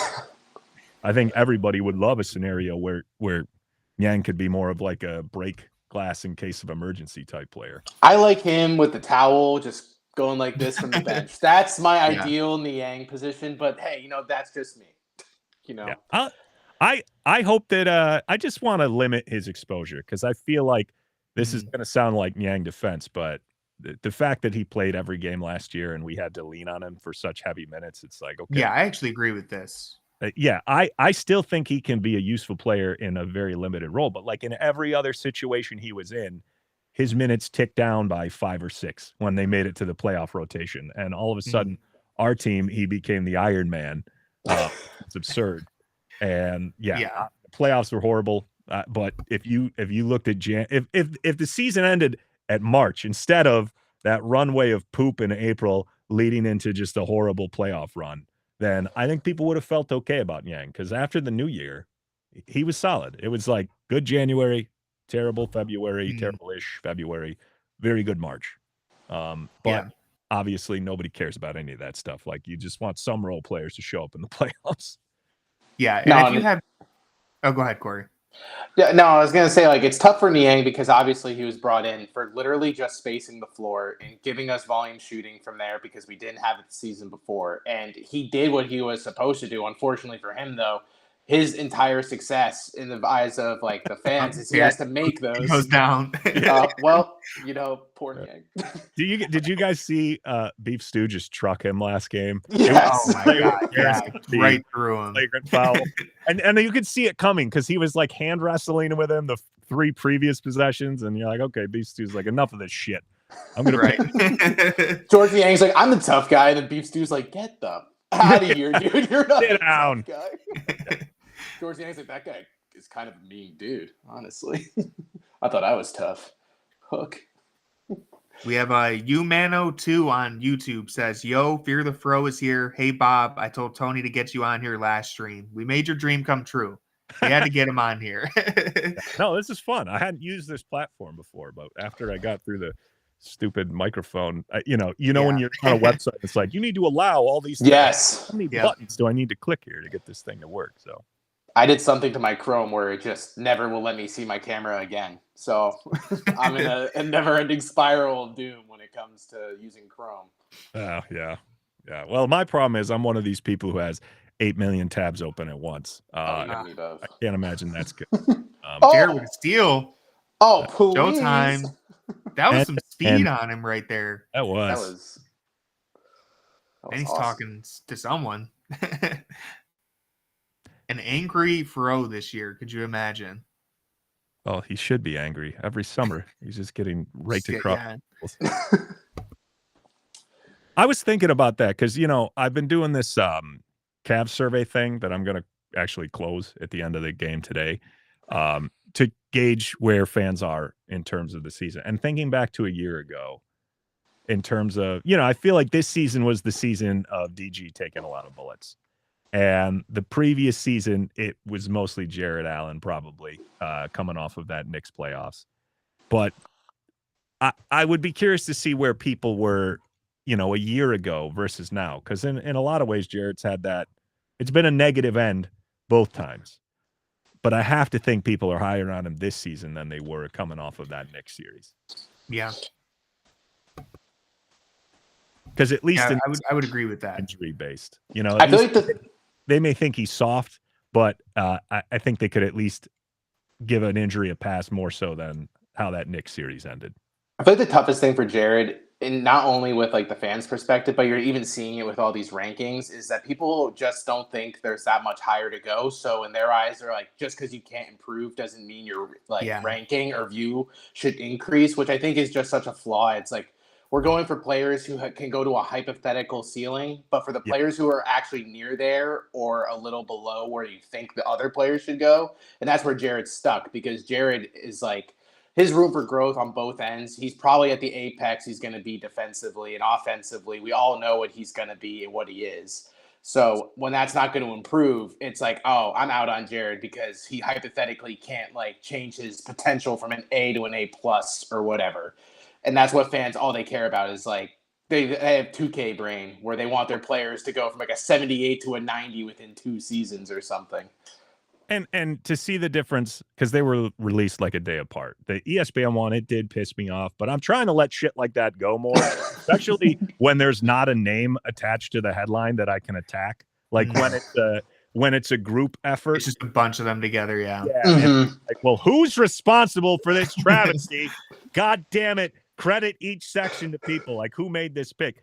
Whereas, with the Ringer, I think the Ringer one was the one that had different people writing up on each player, and they had him closer to mid-50s or something, which to me is fine. But the ESPN one, to see Lively there, what the fuck? That enraged me to no end. Clay Thompson being ahead of him too drove me crazy, because I'm like, how are we? I mean, who knows? Maybe he'll look good in Dallas, but how are we convincing ourselves that Clay is still going to impact winning the way that Jared has, though? But yeah, but Jared has been so massively impactful for 3 years now on winning, and he's still just people just don't they take it for granted, it seems like. They do, because of kind of what Corey was alluding to. It's like he's so consistent and his floor is so static. He doesn't have these peaks and valleys, and people are holding it against him in part because of the guys who are ahead of him in the pecking order. It's very unlikely that you're going to see some giant peak, but just to have a baseline of all NBA level defense and a guy who's going to give you double doubles every night as a fourth option is at some point. And the thing is, he's 26. People are talking about him for him to be falling 20, 25 spots on the top 100 list for guys who are legitimately bench players in front of him is come on. And then the snippet for the reasoning was I don't know if his fit with Mobley works. Oh, but last year everyone was saying the same thing, and he was 56th, and now you're dropping into 73. Yeah, and so what changed? in that snippet too, they mentioned if he played like he did from December to the All-Star break, he would have been higher. It's well, first off, that's a big chunk of the season. Second, he barely averaged fewer numbers. It was almost identical. It was just I think it was 2 rebounds and 1 point less. that we were 18-2, so it's not that far off from half of our 20 wins. games. Yeah, playing what are you the best talking basketball about? of his career. It's absolutely insane. I agree with Dan in the comments. I know it's rage bait, so I was like, I'm not gonna lean into this. But to compound the stupid ESPN thing with seeing Charles Barkley put down below, that was so bad I couldn't even get upset at it. It's like, I think he just was named. I would like to see him just name 50 NBA players, how long it took him to get to 50, and then to put them in a coherent order. It must have just been whatever order he could think of them. Those lists was crazy. It was first him thinking of the players in the league, and then be like, you know what, just put that as the list. I don't know. I actually am gonna pull that up because that was insane. And I heard comments. I forget what show he was on where he was talking about how I love Jared Allen, and I would agree. Last year he was their second most valuable player, or maybe even first. You would say. But the idea that he's their second best player, even if I agreed with it, I would be terrified by that being the reality. So this idea that he talks about it like, well, you got to run touches for Jared Allen. I don't think that I think it's okay to think Jared Allen is the second best player, but to think that he should be the second option is where I would depart. From that That's where you lose Fear the Fro. And that's saying something if you lose Fear the Fro on a Jared Allen take. A pro Jared Allen take. So did he release his full top 50? Because I only saw the top 50 to 20. Yeah, I saw that. I want to say all I remember is the first one that I threw my headphones on the ground for was Aaron Gordon somewhere in the 20s. And I don't know he's at the 1 through 50 list, or if I was seeing just a snippet from 20 to 50. Essential glue guy. You guys aren't seeing it. I get it. It's whatever. So Donovan Mitchell on Chuck's top 50. Donovan Mitchell is 43rd. Tyler Hero is 42. So followed by Naz Reid and Derek White. They're all on the same tier as Donovan Mitchell here. Marcus Smart is 45th, right in that same group. Fresh off of an injury. I see it. Aaron Gordon was 32nd, ahead of guys like, the guys ahead of him don't belong here either. Brandon Ingram, Drew Holiday, but just not great. Meanwhile, you've got two top 20 guys on Charles' list and the NBA GM survey, the best shooting guards.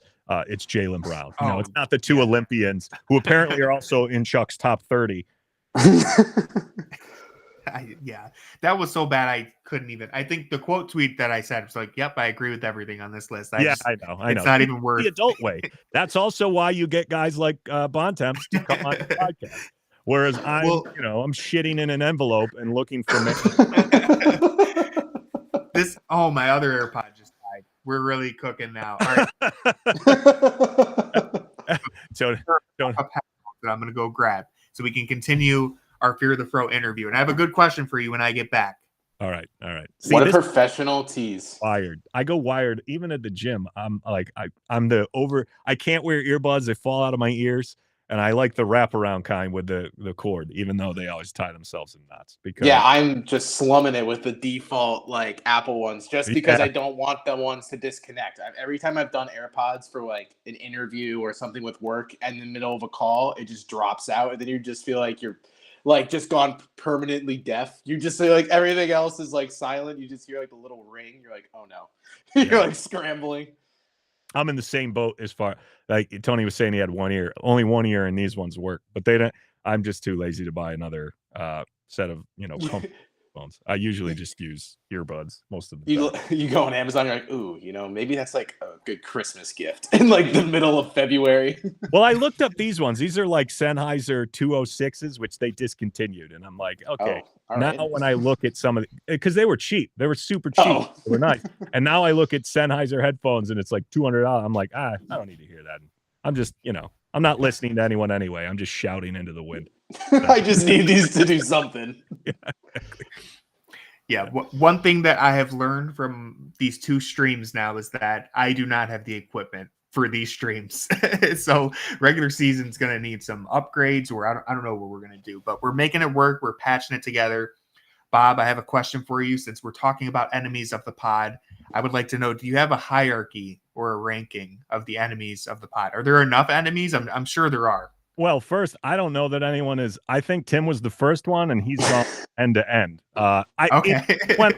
When the concept came about, I mean, I have 3 different jingles because I thought this was going to be something that changed on a semi-frequent basis. No one quite lived up so to much angry. Bonds free. Yeah, I can deal. Here's the thing: I can deal with people having critical takes of the Cavs.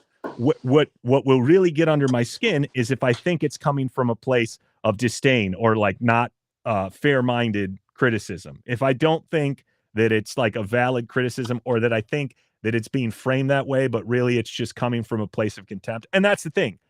I think that's what got me with Tim. I said it on the pod. It started with the Lowry Markkanen thing. It's like, when are we going to land on something? That take was crazy. I actually had never heard that take. It was an insane take. And the fact that he tripled down, he repeated it. Wendy gave him multiple opportunities to walk it back, but his goddamn pride made him just be more emphatic with it. To the point where I was like, okay, that he was leaving our team. So I guess I could count that as Jazz criticism, but I don't, because it was one of our compounded. And then after that, I feel like anytime that there's a compliment, it's just like one of those Oreo cookie, like, here's a nice thing, here's a big messy shit right on top of you. Yeah, but you're trying. Good for you. It's the tone. It's always the tone. So I would say Tim just continues to get to me. In a league of his own. Yeah, he's in a we league. Have, he's the Michael Jordan of Tim Bonds. NBA players in there. Who would you put as? Draymond Green, like Joel Embiid, Draymond Green, 1,000%. Because I hate Joel Embiid's play style, but verbally, it's mostly everything that he's done that pisses me off. For the most part, is on the court. For the most part, yeah. Draymond Green is. Oh, that was a great shot by Niang, by the way. I don't mean to interrupt you. I love a hook shot going across the floor. That's always a good possession. He saw Jared do it, was like, all right, bet. The clock flipped over to the 4th quarter, and it's George time. He can do whatever he wants. We're not playing within ourselves at that point. But yeah, I would say it's definitely Draymond Green. However, I do find Kuzma pretty fucking annoying too. Kuzma. All right. No. I wouldn't have guessed that. So that has nothing to do with Cavs fandom. That's just, it's a lot of Kyle. Twitter intellectuals piss me off to some extent. Yeah. And he also crosses into cultural shit all the time, where I'm like, man, I already found you annoying. When there's when he made the comment about, you needed LeBron to get you tied. It's like, no shit. We needed LeBron. Yeah. Are we supposed to feel bad about most that? Most people do. Also, what about Kuzma?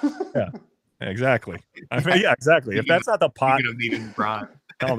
Yeah, exactly. You thought LeBron carried us to that title? Nah, dude. I was Team Dinwiddie on that whole rivalry between the two of those guys when that all happened. So I've never been a Kuzma fan. I hate Jake Crowder.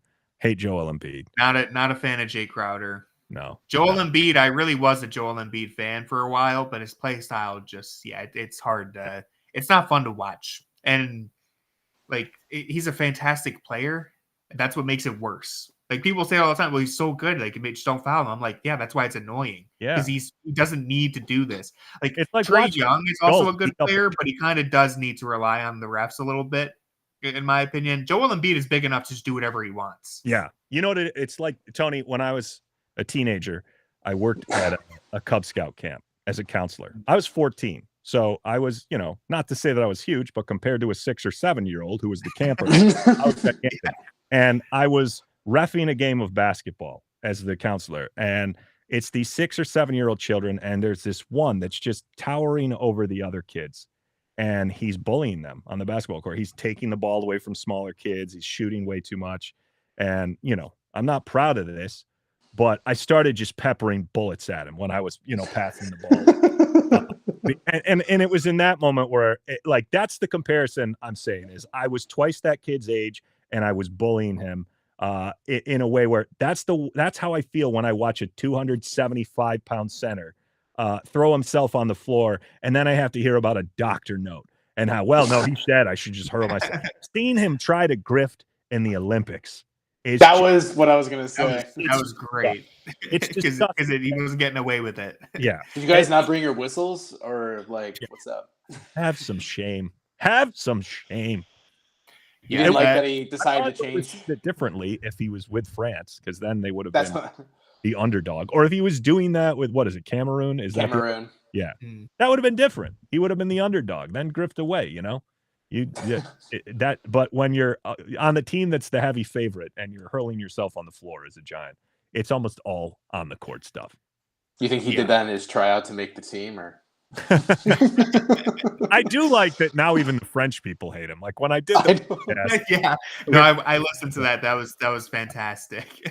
It's like there is something delightful about like the whole world coming together, where I'm like, when people are like, "Oh, Joel isn't that bad. You're just an asshole, Bob," and I'm like, the French booed him too. Yeah, it's just me. Internationally, he's wild. It's like the two people the French have turned on more are like, it was Joel Embiid in the Olympics and then Rudy Gobert in the COVID crisis. It was like the entire world, even the French were like, yeah, he's not one of ours. He's fine. You can have him. So where the Embiid play that will always scar me is the overturned. It was on Mobley, I believe, right? They overturned it. Marginal contact, just absurd. Should have been a 6th foul. That was full extension. That one drove me insane. A play really upset me when I finished the song overnight. Before the next morning. Most times, if something happens, it's like, well, it's midnight when the game's done. You had to get right into the studio, record this immediately. I was warming up the vocal cords by halftime. And most of the stuff I release is just like a fart in the wind, like that. Oh, it's like 5 likes, 6 likes. That one, I got nobody follows me on YouTube. I have less than 200 followers, and that video probably had 200 comments of just angry Sixers 76ers fans. Yeah, dude, that's how you got it. That's how you build a platform. You just got to piss off Sixers fans. Exactly. I should just bring politics in. They come in just spray out hatred and try to provoke people. There was a lot of references to. Have you guys ever seen that Padres song where they're like, that's what's in, like the goose is on the on the loose, and he's on this. That's what's in. I got a lot of references to that. A lot of references to cringy middle-aged man. I was like, well, yeah, fair. It's fair. Can't even be mad. He's just telling the truth. Can't even be mad. You're right, but I'm gonna win because you lost. Got a Tyson sighting. He's back. Oh, Tyson. I was stoked to see him run him out there with the. He's with Mobley and Allen now, and the MVP of September. Wow, what an honor! I don't think I'm ever going to refer to Ty Jerome by his name again. Yeah, no, he's just September's greatest basketball player. I just can't wait to tell my kids that I watched the MVP of September play. Look at that. Another triple for Dean. Oh. See, are they going to end with a win? Or are we going to finally pick up a dub in preseason? I think at this point, stay consistent. Just go for the L. Don't get the expectations too high. Defeated, right, in the preseason, or the Eagles. I feel like that is I do kind of like the whole continuity of just going 0-4. That Eagles team, the Invincibles with Michael Vick or Vince Young. They had like all the good signings, and then they like got rid of their head coach 6 games in. I think it was like the last Chip Kelly year. Tenure with the Cavs, right? Is that how? Yeah. They're like, nothing could go wrong here. This could only be good when you bring someone back a second time.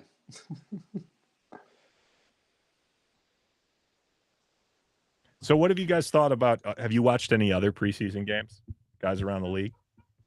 I haven't really tuned into like full games, but I have been paying attention to just, anytime there's like a Twitter thread of someone. Everyone balls out in the preseason, apparently, is what I've learned, because every other day it's just someone has like 20 points in the first quarter. They're like 9 of 10 shooting. Had that LeBron Connect just goes crazy. Yeah. 20 points in fourth quarter and overtime in a row or something like that. It was absolutely insane. Connect has been cooking since the summer league. Like Bronny gets all the attention, but Connect has low-key been like scoring 15 plus in all their games. You know who I've been watching? I watch a lot of the all possessions games because I have I'm feeding the baby and I'm just sitting there, honestly, and it takes her like a half hour. 45 minutes to finish a bottle. I'm like, well, I can fit in a couple. Yeah. And Grady Dick, man. Yes. God, that one surprised me. He's looked very good. Games. From all spots, too. I know. It's not just like catch and shoot threes. It's been, pull-ups, catching it. Pull up mid-range, yeah. I really will be curious to see. There's a couple of guys on that opening night game that I don't know if it'll translate over to, the regular season, but I think Dick should. Jamal Shed, I thought that was a nice find in the draft. He seems just like a savvy bet. I watched the game where they played the Wizards. Because the Wizards, any team that has like 3 rounders, it's like, okay, I'm definitely going to watch them because I want to see. Keyshawn George looked very good. We were talking, Tony and I were talking. Unfortunate for me. Yeah, I was kind of low. Unfortunate for me as well. I think we all were low on him, right? I was so low on him. I thought he couldn't dribble for his life. Well, and that's the thing. That's the thing, though, because everybody talked about it like when you see his college tape, he looks slow, and you're like, he can't. This is not going to be a guy who can initiate. But the way Washington's using him, it's like he's just kind of like a glue guy. Like he doesn't have to really put the ball on the floor that much. He just has to make the right reads, and he's so tall. He's just decisive and tall and slides to the open spots. And I feel like that's a situation where he's really going to thrive because they've got that team is full of gunners and Poole and Kuzma where he's going to put it in a way where Bob Carrington, another gunner. My fave. Yeah. Well, see, in Summer League, Bub had that incredible run. And I think watching the Raptors game, that's what really made me like Shed somewhat is because I thought statistically he didn't, but I thought he kind of outplayed Bub. I thought you could tell the difference in experience and savvy in a way where Bub is one of those guys where I'm like, okay, he's taking some tough shots. Like a lot of his success in the league is going to be dependent on how much he has the green light to do this type of stuff. And that's why I like George more in that system because I felt like Sarr I've liked him. Yeah, I think he may be the one who's actually the most useful this season, even if his ceiling isn't the highest. Like Sarr's going to get a lot of opportunity just because of where he was picked. But seeing them try to run him out as a 5 with Valanciunas, it's like a night and day difference. Like I think of perimeter. I'm like he should be your what everybody seems to want Mobley to be, which is this stretch 4 that because he's just firing up 3-pointers. I don't think he's equipped to really play huge amounts of minutes against the top NBA centers out there without getting taken advantage of this season anyway. When I looked at Sarr's tape, it reminded me a lot of in the NFL draft process where there was a few years where players like Blake Bortles was drafted because they're like, he has the build of what we're looking for in the NFL quarterback. It wasn't off anything you really saw on film, but you're like, I know what his archetype could turn into. When I watched Sarr, it was like, I know what I was hearing before I watched it. And then I would watch it, and I just couldn't see the connection between the two. So like you're saying, it's like if they throw him out there being like, oh, this is our number 2 pick, and he could develop into a Mobley-esque type player, you're going to be waiting a long time. I feel like you're all in on the physical traits, but there's nothing on tape that I was watching consistently where I walked away being like, I could see why this guy is in the conversation for the number 1. And yes, it was a weak draft, but still, it's like I think if you're Washington, you have to take that leap because you're Washington. You are looking to hit the dartboard in some kind of facet. Luckily, they had 2 other picks in that draft too, but Sarr's a tough one. I feel like we're going to walk away thinking that George is the best pick they had after this first year. I do think there's a chance after this first year people feel that way. I do still believe in Bub's long-term upside. And the fact that they have the injury issues to start the season, he may get some legitimate run. Sarr, they're going to force, but I feel like Sarr is one of those guys who it's like when Evan came in, people who wanted him to play a 5 that early while he was still, he didn't have much muscle. He was even smaller than he is now.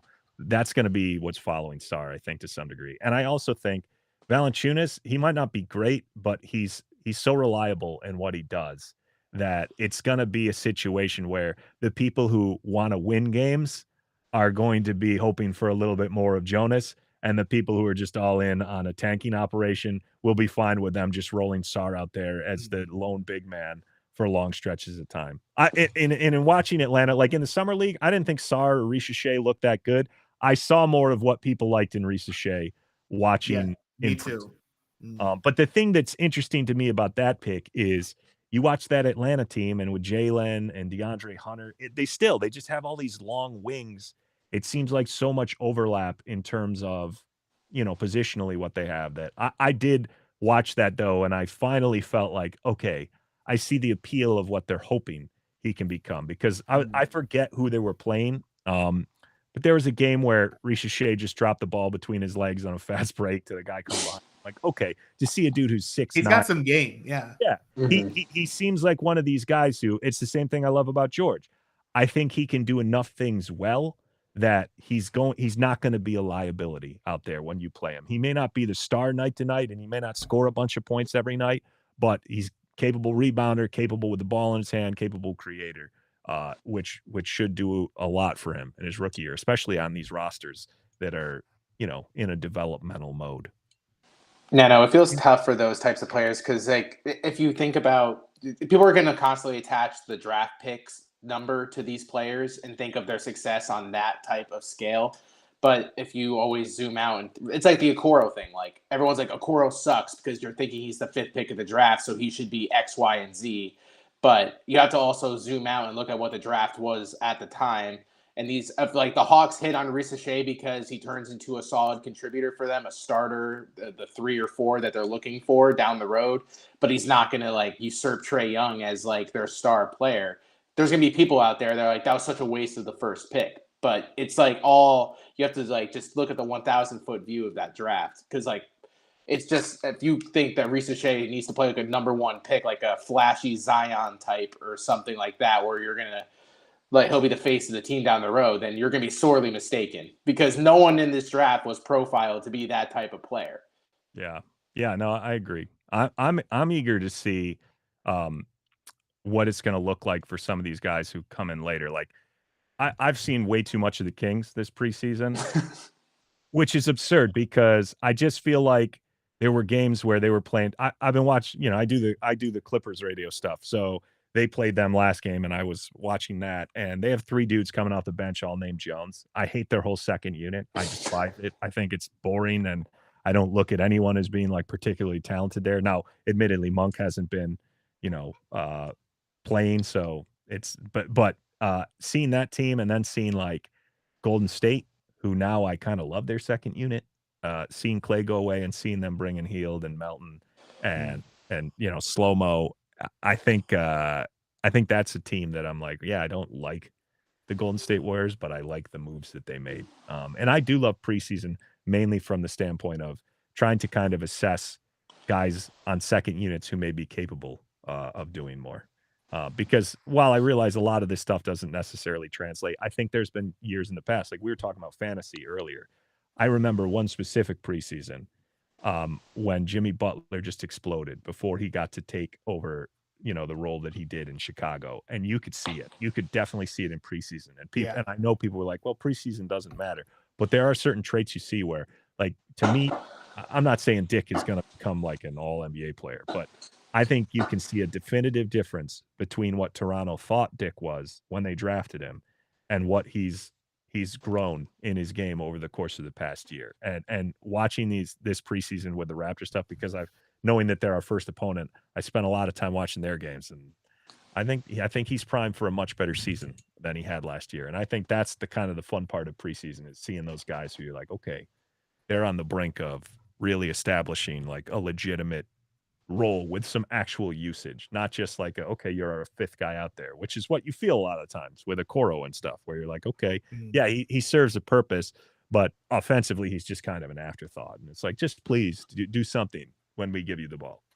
The weirdest thing with Toronto is going to be if Dick can reach the levels that we think he is going to go based off what we saw in preseason, it can only be derailed by whatever Quigley thinks on every given possession.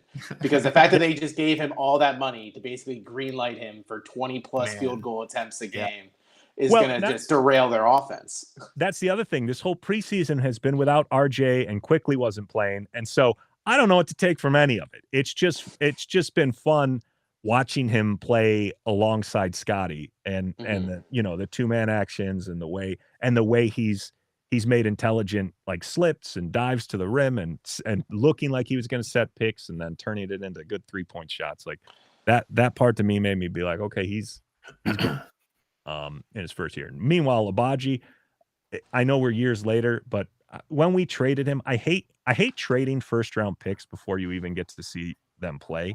There's always that part of you that worries, okay, God, if he hits, like look at Donovan Mitchell, the fact that they traded that pick and he became what he did, or even the Rudy Gobert, like that, all that stuff makes me think, like, God, to see a draft pick work out the way that it does like that would be crushing. But now, after watching Abaji, I really don't think he's much more than an intelligent decision maker whose shot you simply can't trust. Yeah, I was very worried about letting that go because I was like, man, if he hits, that's really close to what they needed on this team. That would be sickening. But yeah, he just hasn't.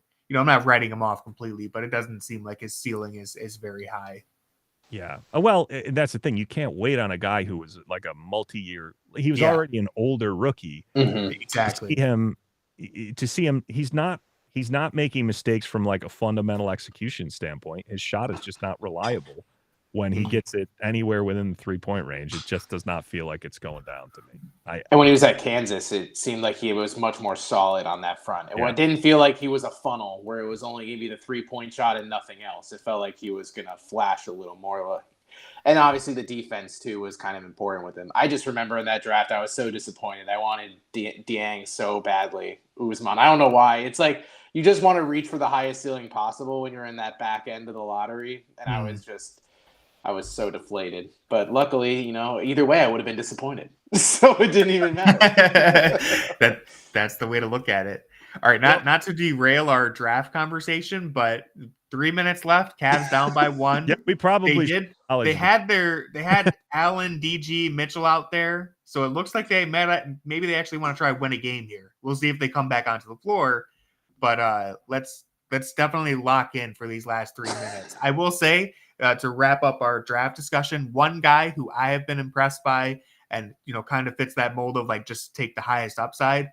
Ryan Dunn looks good for Phoenix. Oh, yeah. That's a big, what if, well, not a what if, but like that's a big question mark. Is like, is that 3-point shooting going to translate to the actual season? We'll have to see. But like Bob was saying, preseason, it doesn't really matter, but it doesn't mean absolutely nothing. Like the fact that he's out there, I mean, he's not just taking standstill corner threes. He's like pulling up in transition, sidestep threes, step back threes. Now, is he actually going to be a consistent 3-point threat in the NBA? We're going to have to wait and see, but it has impressed me that he looks that comfortable taking those shots. And he's phenomenal on defense. I know. He was giving Cade fits in that. Like they played the Pistons twice, and while I felt like Cade kind of settled in more for the second game, he's going to catch some people unaware with just his activity. And if there's a good thing about Phoenix, it's that's not a deep team. He legitimately has. If he can play defense and stay on the floor offensively, like they legitimately might need him. Yeah. All right. Very interesting fit. Go time. All right. Let's see. See what did Kenny cook up out of the timeout? So we got Harris with the core. All right, this is a nice play. I like this little go-to. Get Mitchell right into a mid-range. Good look. Didn't fall.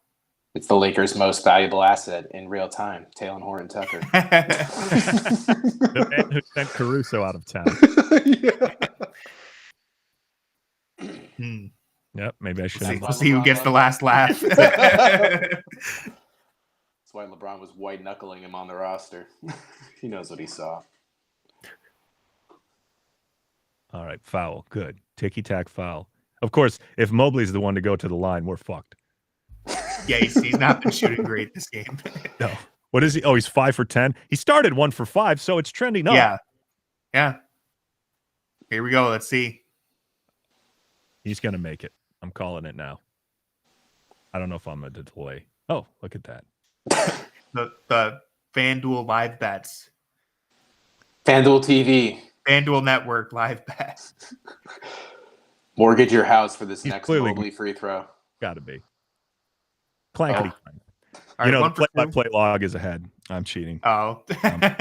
What the heck, dude? Yeah. Hey, listen, I admitted it, okay? I'll let you believe that I'm a prophet for like a second. I would have really believed you, though. Yeah, I know. No, but you know what? If a man doesn't have his integrity, what's next? He does an hour-long interview on the Junkyard Pod. Not this guy. Not this guy, exactly.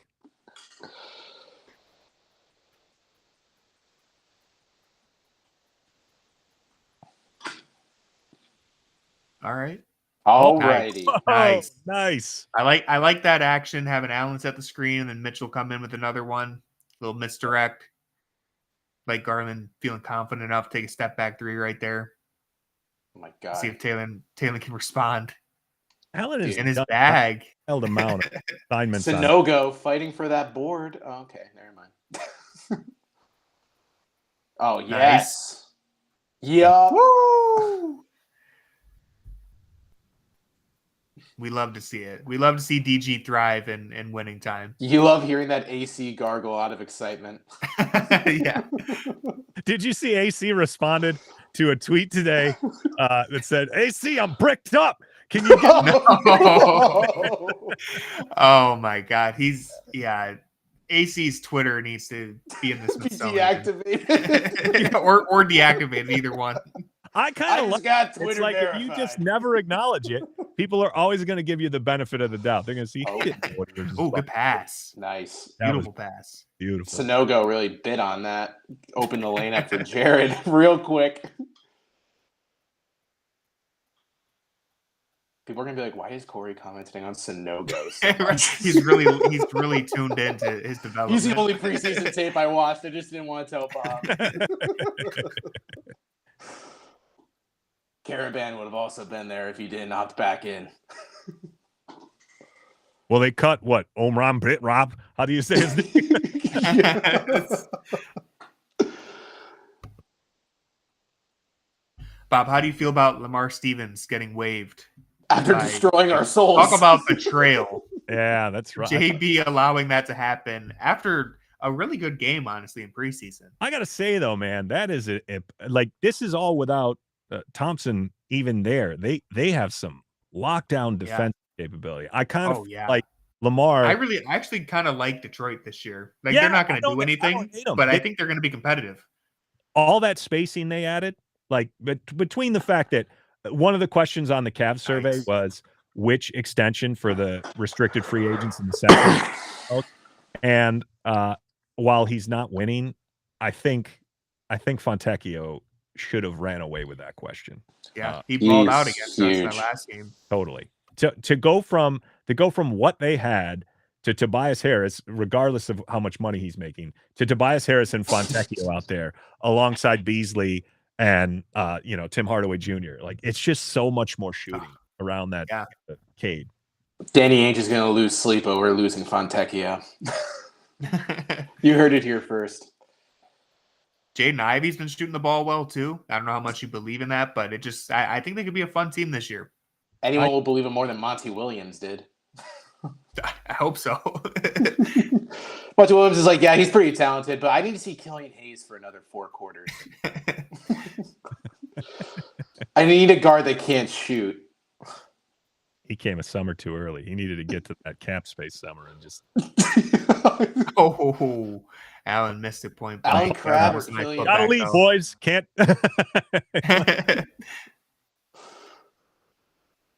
All right. 15 boards. That miss won't hurt us. Uh-oh. Oh. Going a little fast. Oh, no. Oh, Jesus. Just don't get hurt. Just please don't get hurt. He was down on the ground for a while. No one step on him. Let's get out. 16 seconds, guys. Get out of this. All right. Draw something up for THT real quick. Let's go to OT. Yep. Send this one to OT. It's what everyone wants. I've been dying to see more Horton Tucker. Look at this balance tonight. I am so shocked they're playing the starters this deep. Honestly. We got to get to OT so Evan Mobley can get a preseason triple-double. And was he close? Yeah, he's 2 assists away. I think Derek Favors did that in his sophomore year. Yeah. Yeah.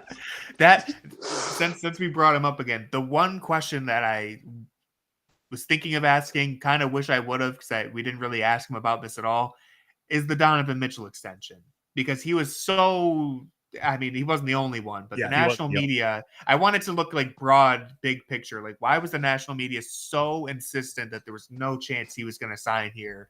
And then just very quickly heel turn. The main reason I didn't is because I figured it was just going to be, oh, well, Mitchell changed his mind.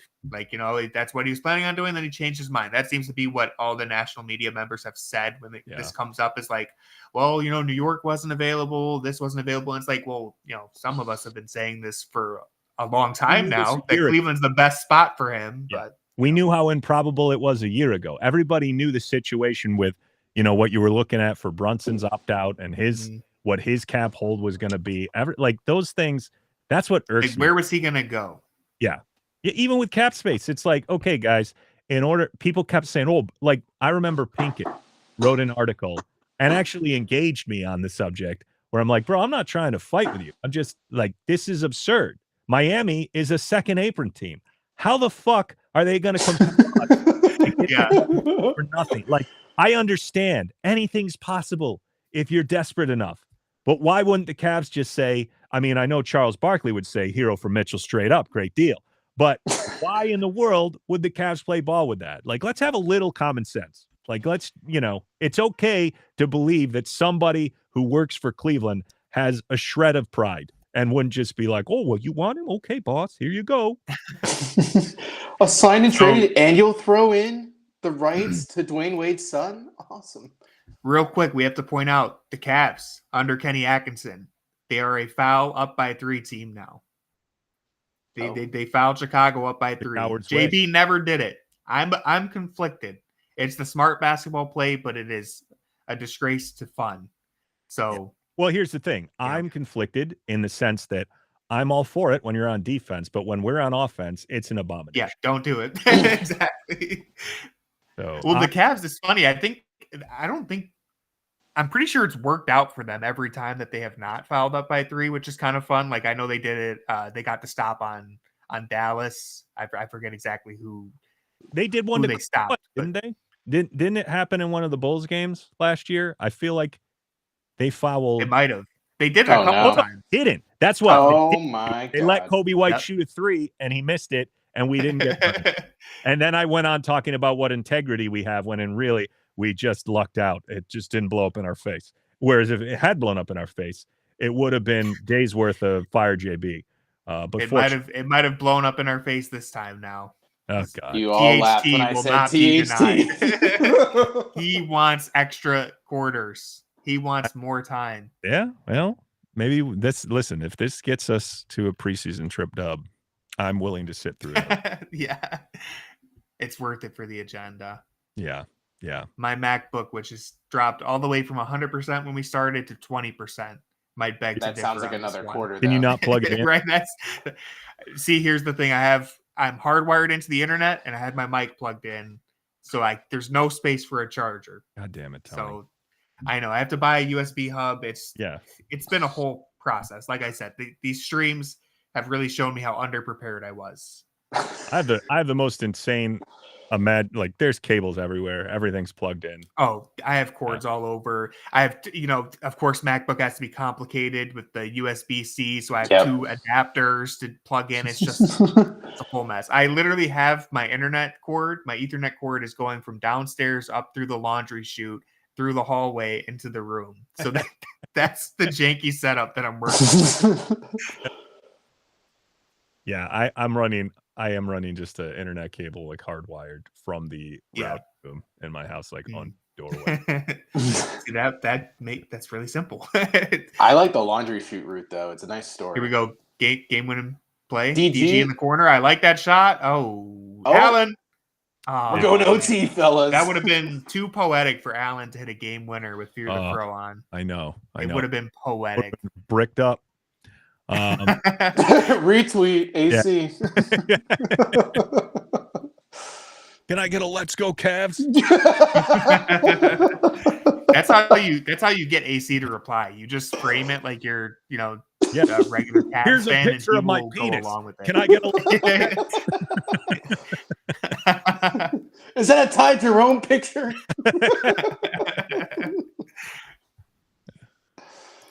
OT, just what the people were hoping for. Some preseason overtime. It's weird. As the game's gone on, our streamer count's gone down. It can't be because people don't care how this game ends. Well, it would help if we talked about the game ever. That's how you know it's preseason. Is there's a game that was on the verge of going to overtime, and we're talking about second round draft picks from a very weak draft that no one was excited for. Yeah, see, this would be my fear about doing this in the regular season. Is it's very difficult to focus. Yeah. But yeah. Oh, Tony, now my playback's doing the thing where it switches in and out of full screen.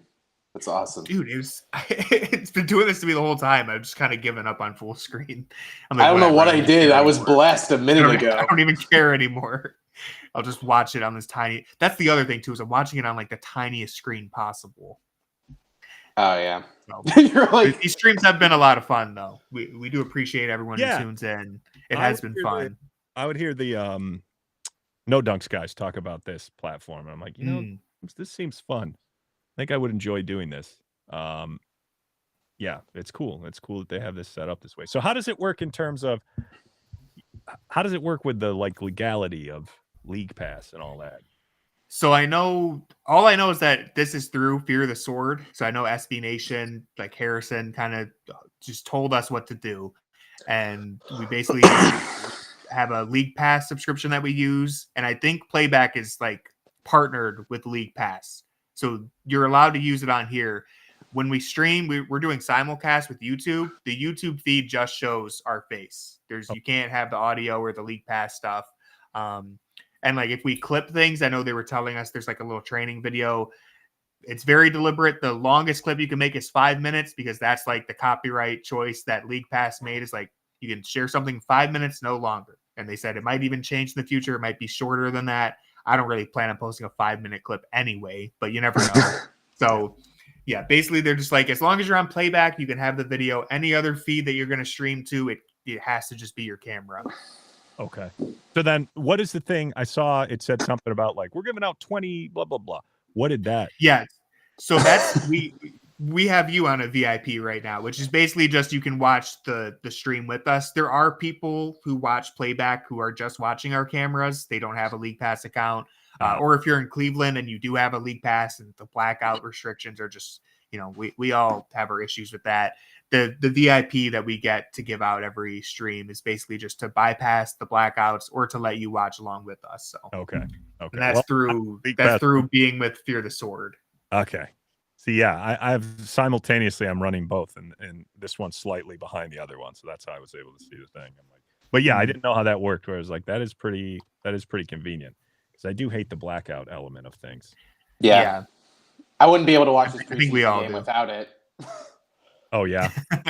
Yeah, because I live in Connecticut, so I watch the Cavs through League Pass, but League Pass doesn't pick up summer league games for me sometimes. So I've had to like illegally stream the past few. Yeah, which is what I should totally say on stream. That went away. I tried to log onto that the other day. I'm like, and I got one of the, pages that's like, okay, you're a pirate. The federal.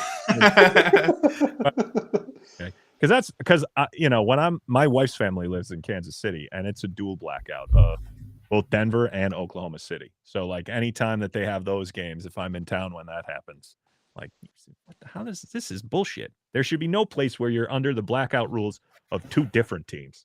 Yeah, no, it's awful for me. That's Like wild. When the Cavs play the Knicks, the Celtics, and the Nets, they're like, "Oh, you could watch this on your local network." I'm like, "No, I can't. They're all paid for the service." And they're like, "Well, that's too bad. They're blacked out." So that's always a fun time it's always when the schedule lines up that way. It's like Cavs are playing at Madison Square Garden, at Barclays, at TD, all in 1 week, and I'm like, and then Tony's like, "We're potting this week," and I'm like, "Oh, sick." It's always the best. Guys, how about the things that happened in that game, huh? Bleacher Report's 3-minute recap showed that Dean Wade attempted a shot. Let's talk about that.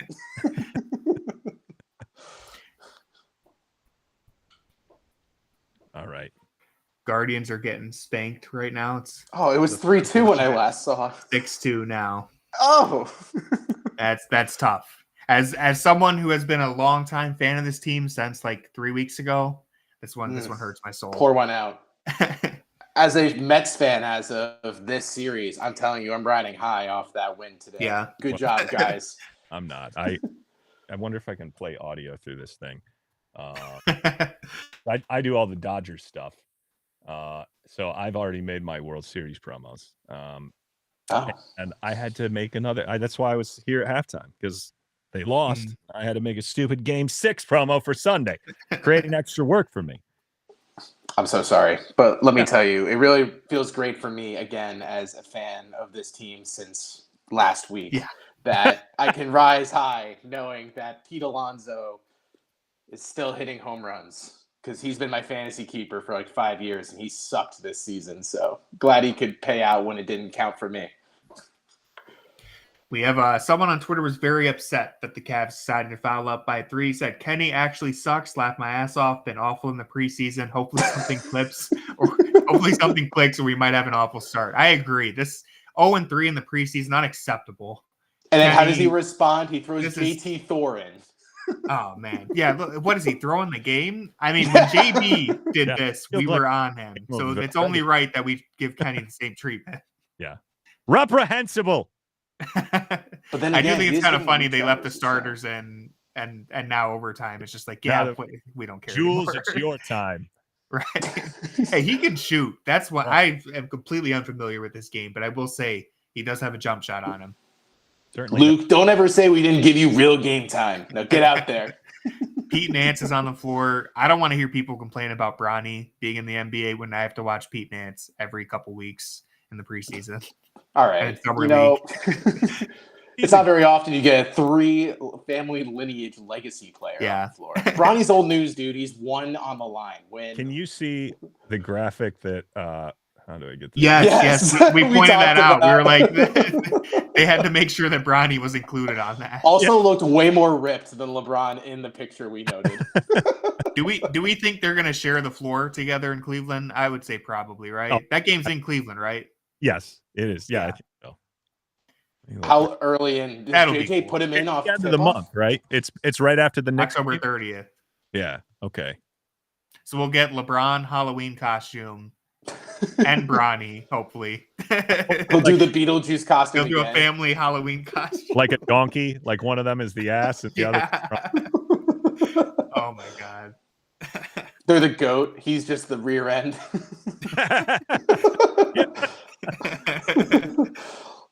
Bronny's like, Dad, I kind of don't want to do this costume. He's like, no, they'll be funny. They'll love it. The socials are telling us to do it. Bryce is in the corner like, thank God I wasn't included on this costume. Oh, man. Keep up the good work, Craig. Jules Bernard backcourt. So we've been waiting to see. That's what the fans who are still at the United Center came to see. You know, what if Craig misses like a game winner with Jackson, not here? The agenda has really been hard to keep going. So I don't think we can take another hit. Well, just wait for this pull-up. Is this the first time he's gotten in the game tonight? Oh my God. If he didn't get fouled there. Doesn't matter that he shot it backwards. Yeah. He's like, I have 0 momentum. I'm facing the fans. Might as well pull up. It's just a masterful drive. Gets himself to the free throw line. Yeah. Tony, I'm high level right IQ. Now, you could go on to. You don't have to shoot at the basket to draw a shooting foul. I don't think that's in the rule book. You don't have to be facing the hoop. Joel Embiid has taught us at least something. Exactly. You just throw your arms up. It's got to be worth something.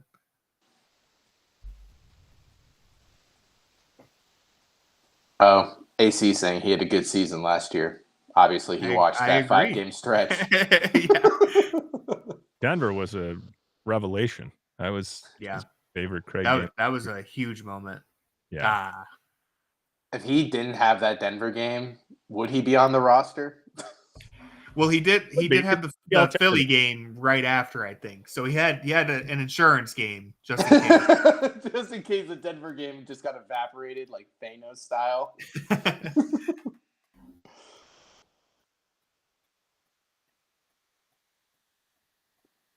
Devin Carter. I remember he was a pivotal signing like 4 seasons ago.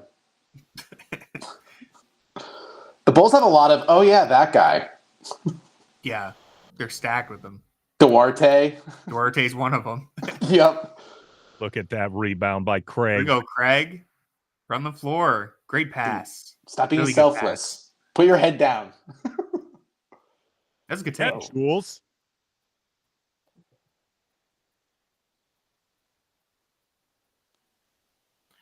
Does Austin Carr know who Jules Bernard is? No chance. Holy shit. Almost there. I can't believe he didn't turn it over there, but wait. I wish John Michael would just they called the foul quizzes. Thor got a foul. Yeah, that's the other thing. It'd be hard to hear the whistle doing these. Well, I turned the screen audio all the way off because I was just like, you can see what's happening. Luke Travers getting up for the putback, though. Feel the fouls through the screen. Yeah. You're not hearing AC go like, Bernard.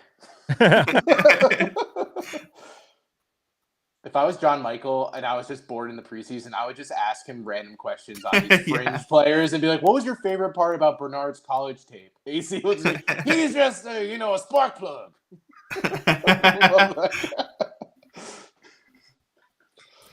MacBook gave me the low battery warning. We are at 10%. We cannot afford a double overtime. I need someone to do something. We need Tony's mom to run a charger through the dryer chute just so he can watch the rest of this game. Pete Nance is stepping up to make sure we don't have to worry about it. He heard that you didn't want to have more nepotism in the league. It said, I'll show you nepotism.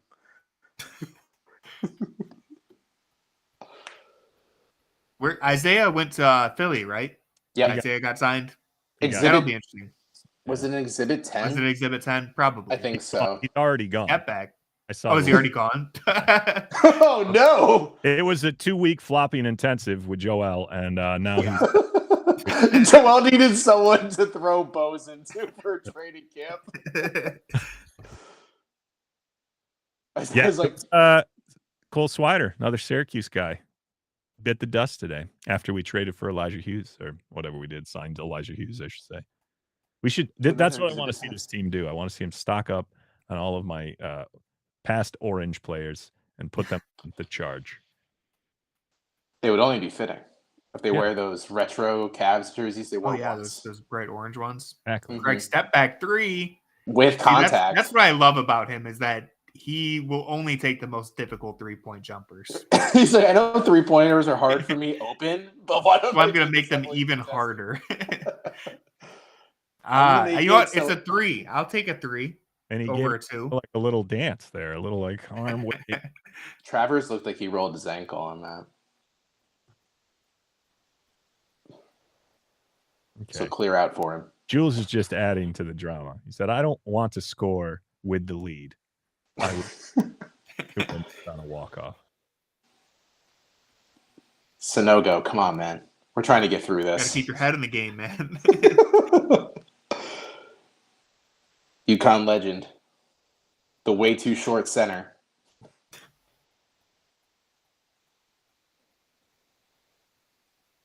Beat him.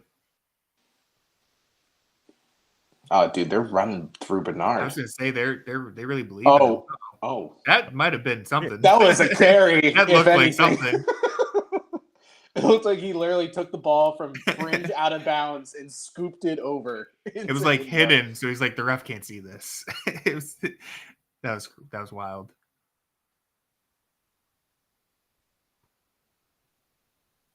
If this game is just won at the free throw stripe by JT Thor, that would be seal the deal right here. Give him the lead.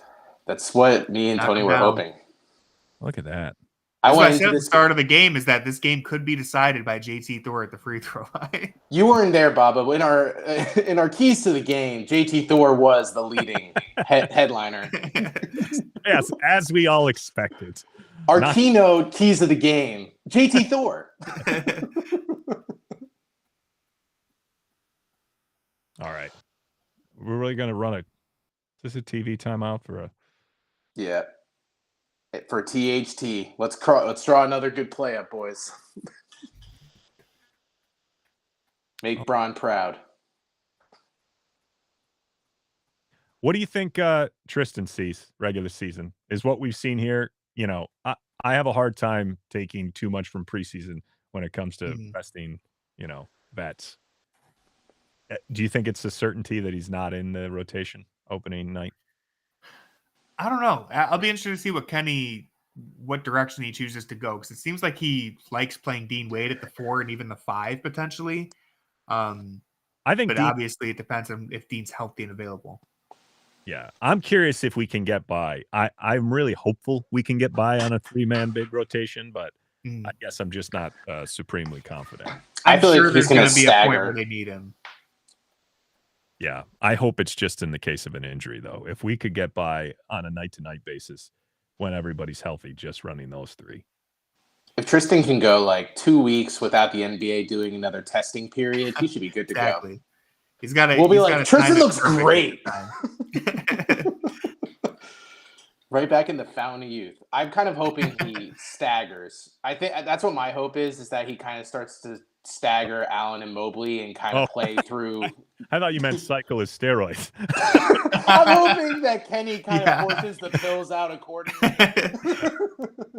You know, he has a pharmaceutical background. Like 2 weeks on, 1 week off, Tristan. That's how you. All right, so they're testing on the 13th. So if we have Oh, dude, second chance points killed them right there. Carter. All right, no, put don't even the give ball it to in, him. Come on, Craig Porter's hands. Come on, give it to the closer. Give it to the closer. Come on, he's got. I need a game winner for the agenda. All right, no, this is Jules Bernard all day. On Sanogo. Oh God. Oh. Well, you got to push him out. He's a beast. Can he shoot free throws? No. I don't know anything about his game. He's not in the bonus either, so that's true. Oh, okay. Yeah. Because he is not a great free throw shooter. I never thought my Sanogo knowledge would be this pivotal. No, it came in clutch. We needed the live update.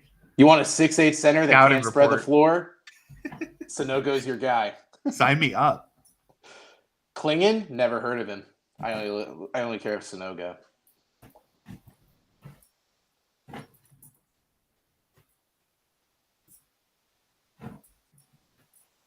Going back to the Tristan thing, though, I feel like if everything goes right, Tristan should play less than like 18 games this season. If like there's a Mobley or Allen injury, though, they're definitely going to have to break that glass open, and we're going to have to cross our fingers again or bring up JT Thor. Because at this point, I think thinking that Tristan's going to kind of even play to the level we saw at the end of last season is probably a reach, in my opinion. I think it's just he was already on, like, obviously at the finish line, but I think we're way past the finish line at this point. Yeah, it was disappointing to see. I mean, he got my hopes up, playing fantastic, I thought, and then he came back, and I was like, okay, I didn't know if we really would see the difference between juiced up Tristan and not. I'm not a steroid expert, but I will say I don't know if it was like a placebo effect for me, where I was like, yeah, I see him weak and slower, or just was lack of opportunity to do something. I don't know. Something about Tristan, he just doesn't have that same. I can't put my finger on it. It can't be the doping thing. That can't be possible.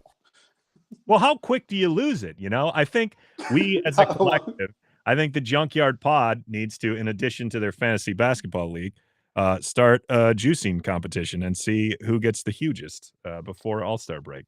I think Tony is probably juicing himself, and that's why he stepped out of his feed. He got the camera off to inject himself. He had pants. Come on, Tony. Your camera's disappeared from me. All right, now they're back. Can you hear me? Now? How horrible is this quality? Your quality sounds like you're in a basement, like 4 floors below your house. well, That's the fouling series. I'm they thinking. fouled again. Oh, okay, yeah. Up by 2, 6 seconds left. Timeout. We were talking about the highs and lows of Tristan's doping crises. Yeah. All right, here we go. So I'm a little behind on our chat here. And so I checked the Guardian score and it's 6-5. But then I saw the chat from Dan that says Stan 3-run homer. And I thought that was recent, and my heart dropped. I was like, "Oh my god, no!" And then I realized that was like 20 minutes ago. I was like, "Thank God." Wait. Yes, this is Dan. We I had a completely crisis, missed Bob. that one.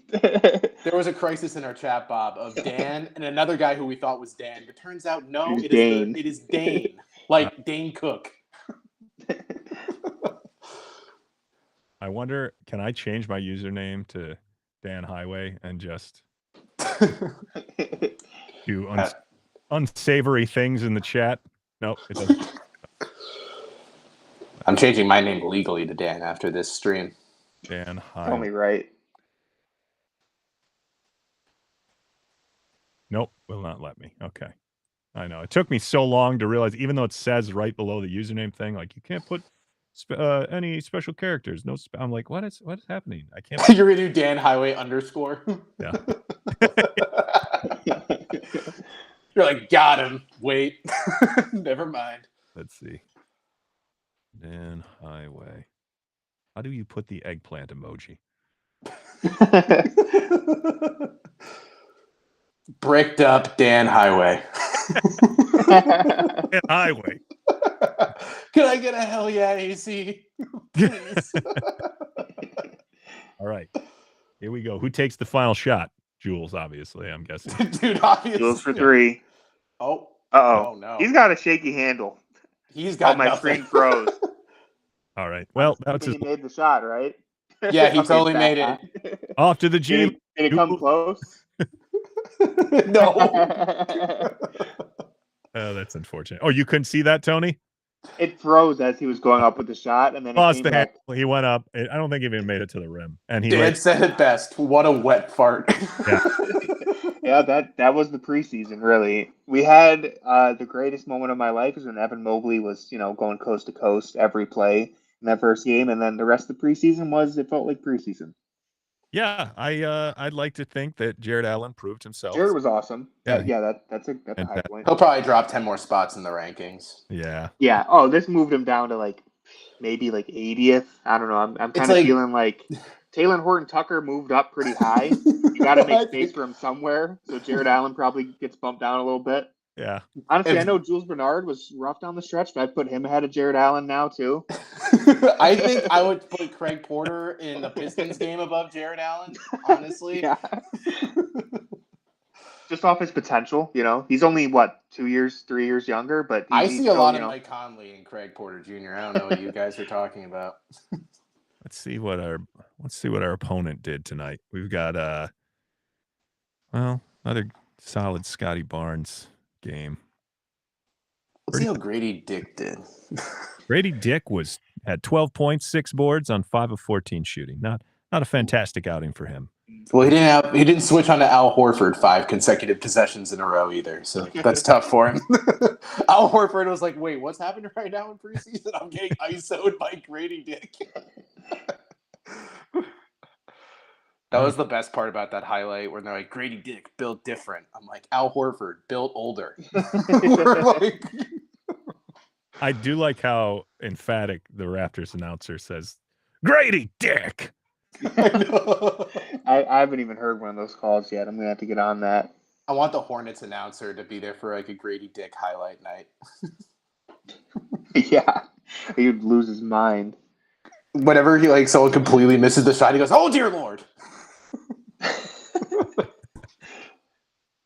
All right, well, this was a lot of fun, guys. Bob, thank you so much for joining. We really appreciate it. Yeah. It's great discussion. Again, if somehow anyone in here is not aware of Fear the Fro and the podcast, you got to check it out. One of the best, one of the most unique podcasts, and just a fantastic listening experience. So please go check them out.